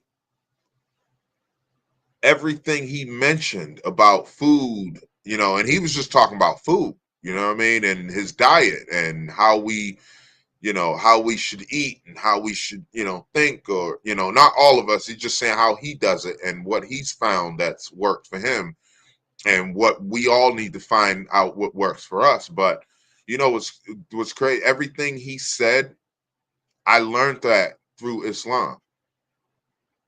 Everything he mentioned in that live stream. I learned it in Islam. I didn't learn it anywhere else. You know, I learned it through my studies of Islam, is where I learned the things he was talking about, how we should sit on the ground, outside, eat with our hands, because we're we're actually touching our hands. When we use a utensil, we're disconnecting from the food, right? We're not touching it. We're not getting very intimate with it. And sitting on the ground, grounding to the earth and stuff like that has a certain properties that is definitely preached in Islam that I didn't see preached anywhere else. Right? Mm-hmm. Mm-hmm. Some things are preached in the same in 2 or 3 different religions, you know. However, some things aren't, you know. So I honestly believe like that. Yeah, hold on, bro. I gotta stop you real quick because you just made me think about something saying it's preached into 3 different religions. What if that is the reason that it is all these different religions? Because all of them has a piece of the puzzle. So just to add confusion into people's lives, we're gonna give you a little bit of truth here, we're gonna give you a little bit of truth there, and you gotta try to put it all together. That make a lot of sense, bro. Because even Bobby Hemmett, I believe, I said in one of his lectures, you know, you gotta learn from all of it. You know what I'm saying? Facts. Damn. I gotta clap for you, brother, because my sound card not working right now. I gotta give a clap for that one, man. That's exactly why I say we all have a piece to the puzzle. Mm-hmm. And you know, this earth, this life is a master class, like Dr. Sublime always says. You know, we are in a master class, and we are all the students, the teachers. You know, we're the masters, we're the apprentice. We are all those things if we choose to be. You know, if you want to just be the master, you're going to look like a fool eventually. Somebody's going to turn you into a fool because you think you know it all. Mm-hmm. If you want to constantly be the student, you're never going to get anywhere because you're only looking to be taught something. You're not looking to teach anything, right? And that changes the dynamic when you operate that way, right? Mm-hmm. So, you know, the fact that, you know, you could find the same thing in Christianity that you can find in Islam is absolutely baffling why the 2 would fight. You know what I mean? Like, I Right. found that baffling. And nobody wants to talk about this, but I'm ready to have that conversation. I'm ready to have that debate, you know, and I'm ready to back it up with just the book that they believe. It doesn't matter which one. Like, if I had a Muslim and a Christian sitting beside me and I was having this conversation with both of them, I would use each one of their books to discredit the fact of why they would fight the other, you know, Mm-hmm. why that fight happened in the past, you know, why that fight is still happening today. You know, they would only argue, oh, well, you know, this is this or that's that. And it's like, wait a minute, let's focus on that for a second. And then they'll focus on this. And I have a feeling that, you know, that like open-minded individuals will come to a very different perspective, a very different belief on what religion actually is if we could sit them down and have that conversation, because they would understand, like, I don't need to be better than you, you know, because that's what they're both screaming. They're just not saying the words I'm better or Christianity is better. They're not saying it, but they're displaying it. No, I like that. They're not saying it, they're displaying it, right? And they're just avoiding the facts, which is they believe they're better than the other one. And I refuse to be a part of something like that. You know, I don't want to be better than anybody. I want to be better than myself, actually. It's the only person that's the only person I'm in competition with is myself. That's why the mirror. That is why. Mm-hmm. That's why I constantly look in the mirror. That's why anytime I'm on screen, I will always have a mirror somewhere in my view, or that's like it's always going to be that way for that purpose, because you're not going to have me thinking that, oh, Islam is better, and this is the reason why I ceased my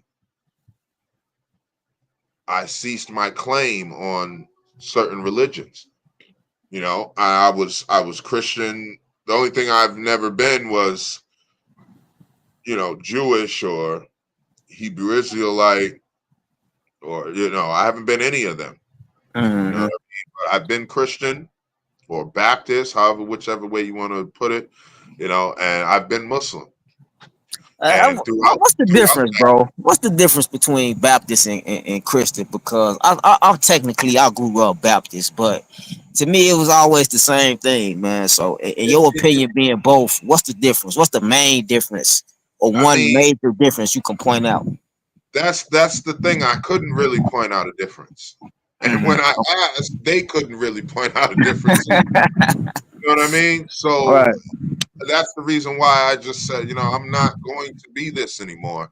And I went for a long time. I was like, man, I don't, I believe in the creator. I believe in source. I believe in a higher power, but I do not believe in, Christianity anymore. After doing my own studies, that wasn't just something I said, oh, well, because I had a horrible life, I don't believe in God.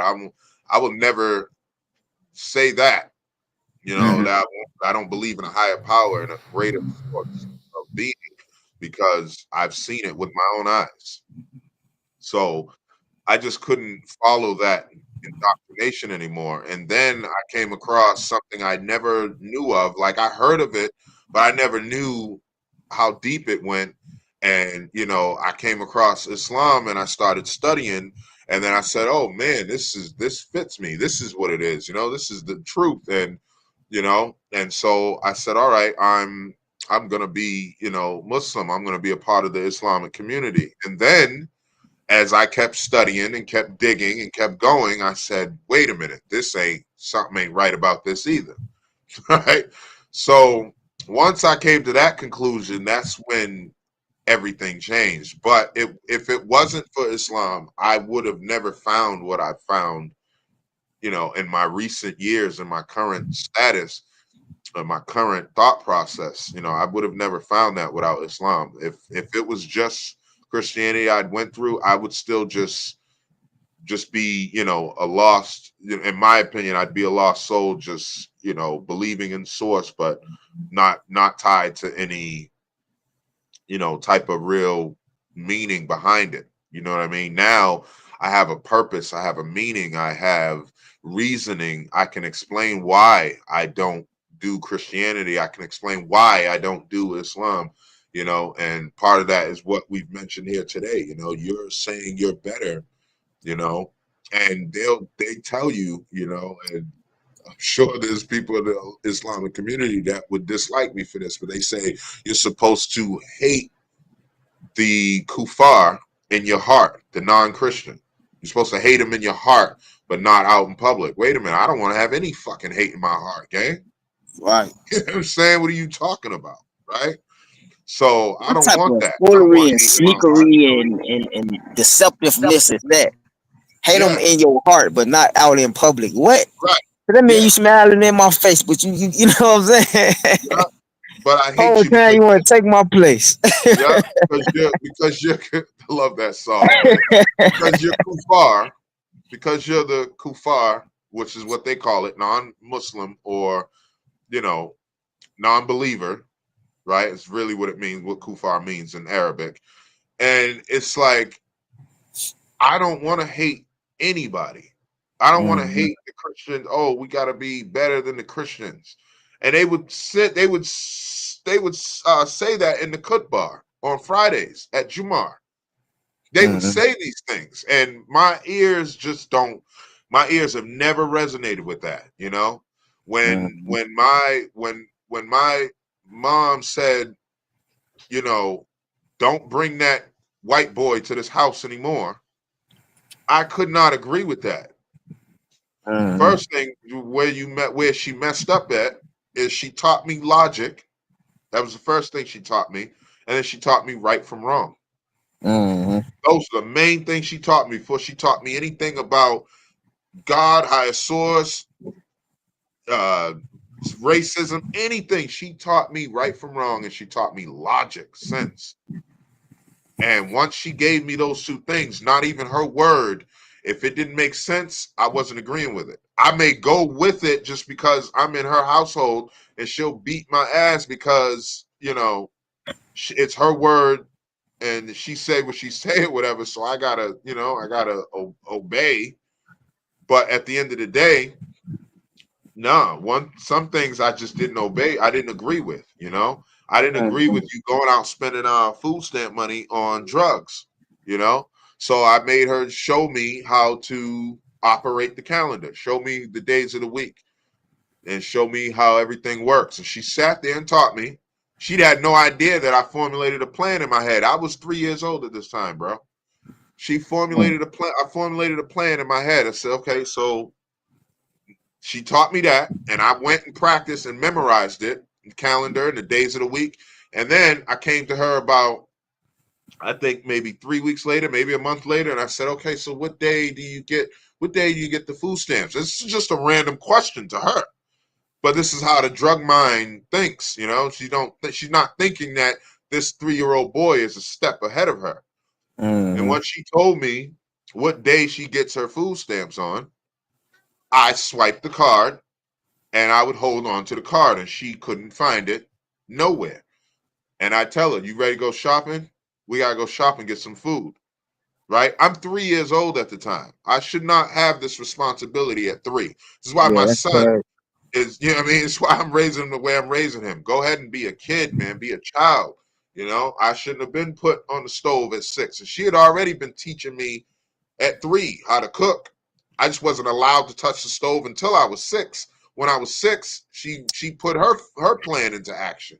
You know, but by the time I was 6, you know, I had control of that food stamp card. Nah, we going to get this food. You bugging. Got us in this house and you gone for weeks at a time. Nah, gang, that ain't happening. So once I had her show me the days of the week and everything, I was able to, you know, get that food stamp card, and because I knew what day it was coming on, and I would hold it hostage, and you gonna take us shopping. Then you can go and, you know, do what you need to do. But see, she would want to get all the cheap versions of stuff, right? And I remember, you know, in the supermarket, you know, she wanted to get the cheap version of the rice, you know, and I said, no, we getting Uncle Ben's. You know, you just want to save money so you can go buy a jump.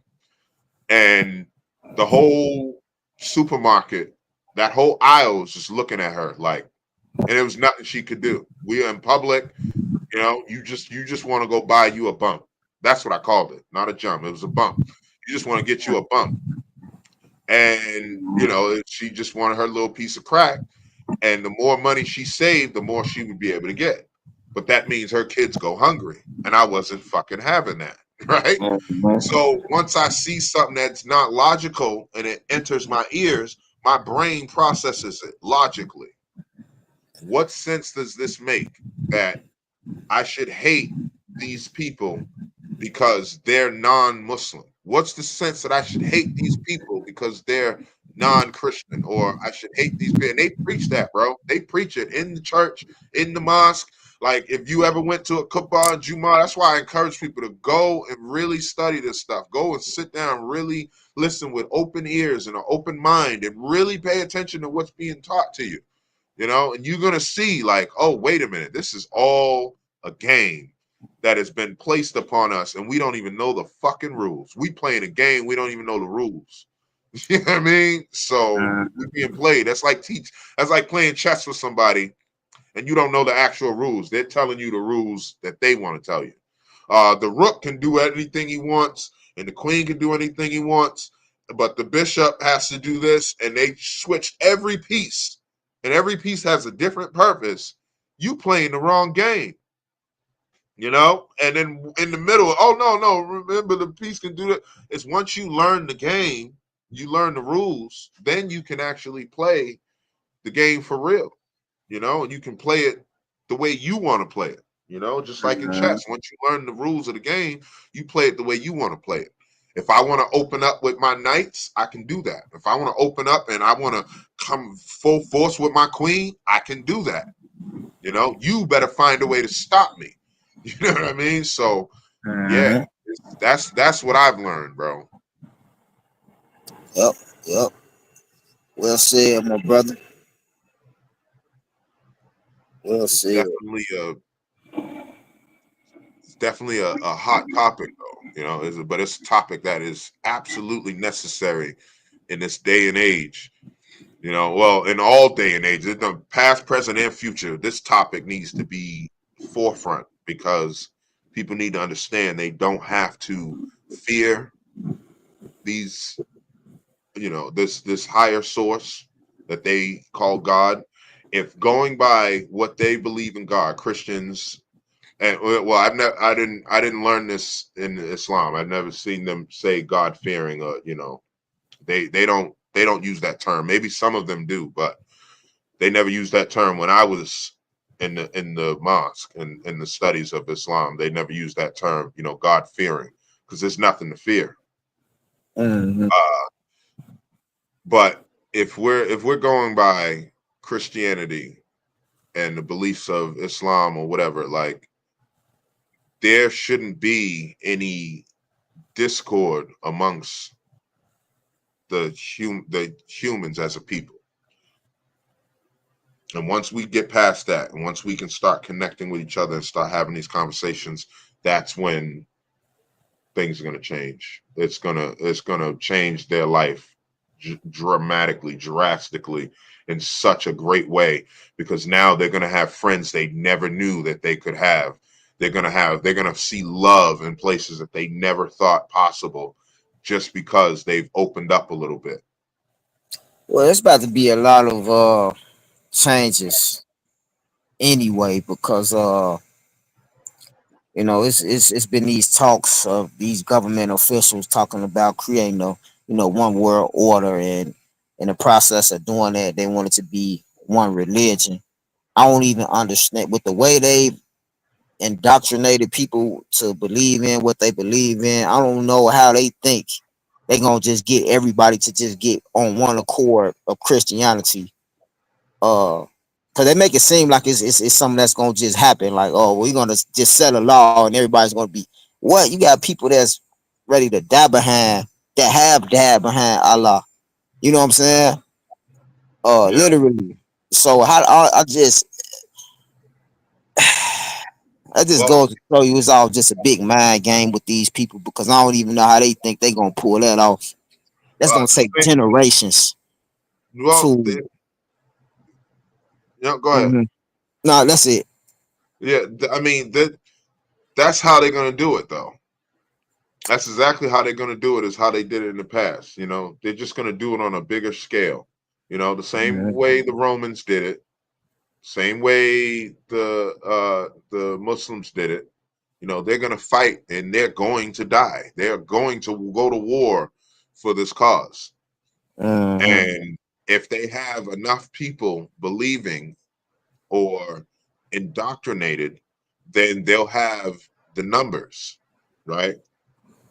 And you know, they're going to declare one religion that they decide. It's when it's if they're talking about, now this is just, you know, playing devil's advocate.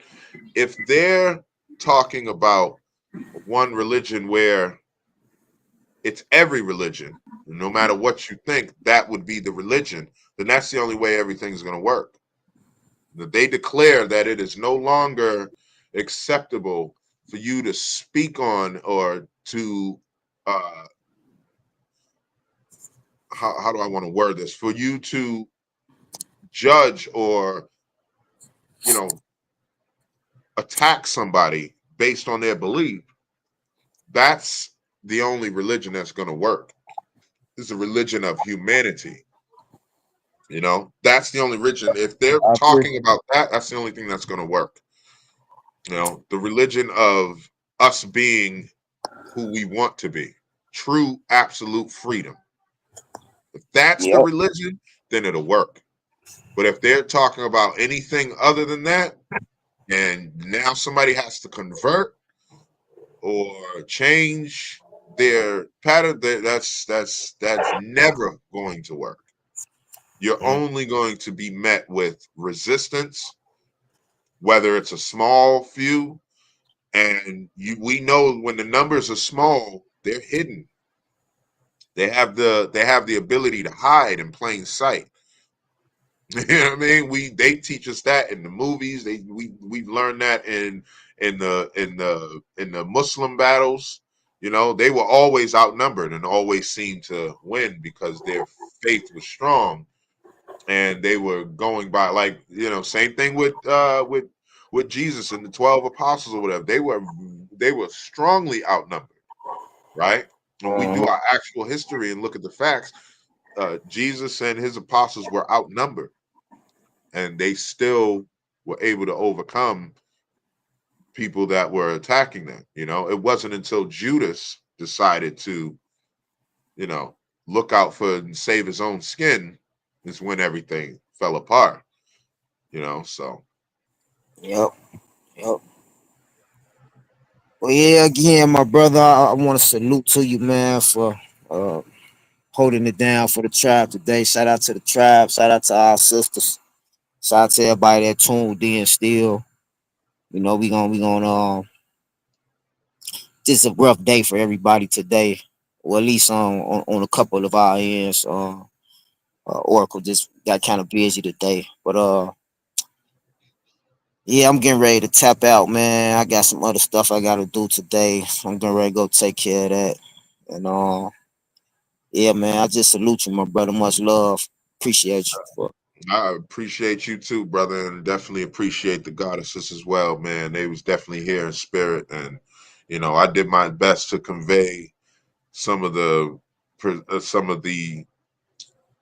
articulations that I know they would have, added to this conversation. But Mhm.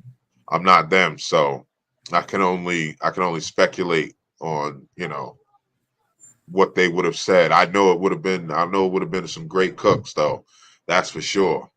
And yeah, we do this every Sunday, y'all. We appreciate y'all tapping in, man. And that's our time. We actually a few minutes over our time, but we actually also started a few minutes after too. So, but with that being said, man, I guess I'll do my little final thoughts first, man. And um, based on why do we believe in religion or not believe in religion, we need to figure that out for ourselves, like I said before. And if you haven't watched this particular live or podcast or whatever, I suggest you go and watch the full video. And it's very powerful, man.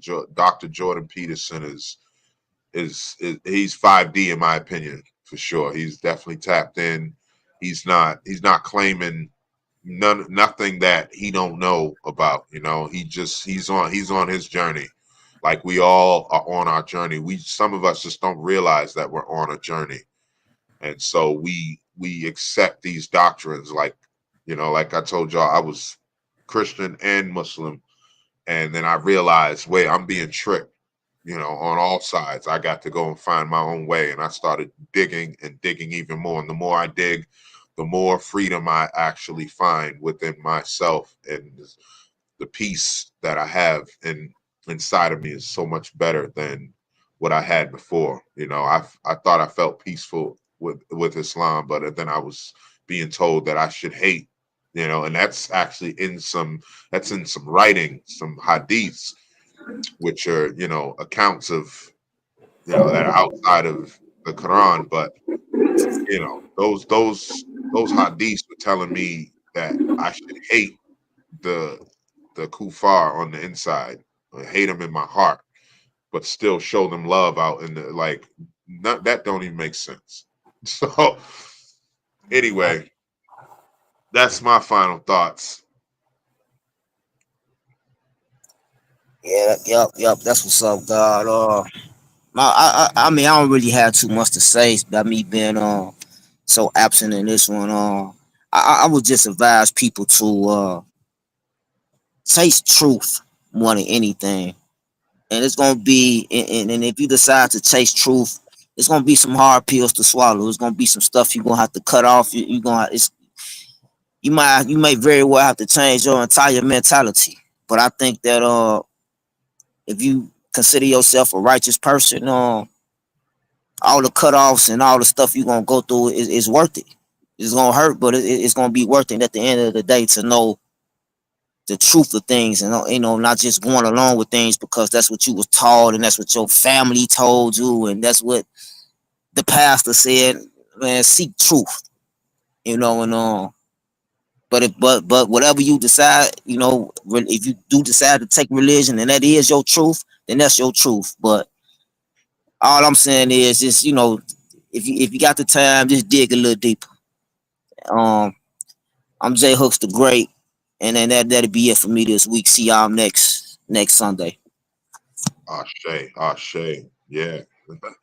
Man, real quick, I just gotta add to that, man. Yeah, seek your truth. And if it is a religion, don't let it stop you from loving other people who are from a different religion. Be the change you want to see. There's too much of that back and forth, or fighting with the other one because they don't believe what you believe. That's just, if you really think about it, that's hate. And we don't need no more of that. Let's spread the love. So I totally agree with that. Ashe. And I'm your boy, Speculum Ambulo.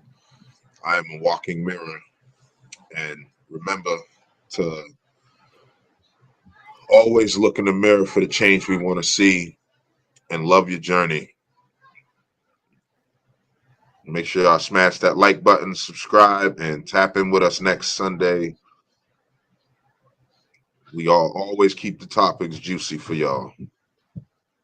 Yes, sir. Thank y'all, family. Peace. All right, family.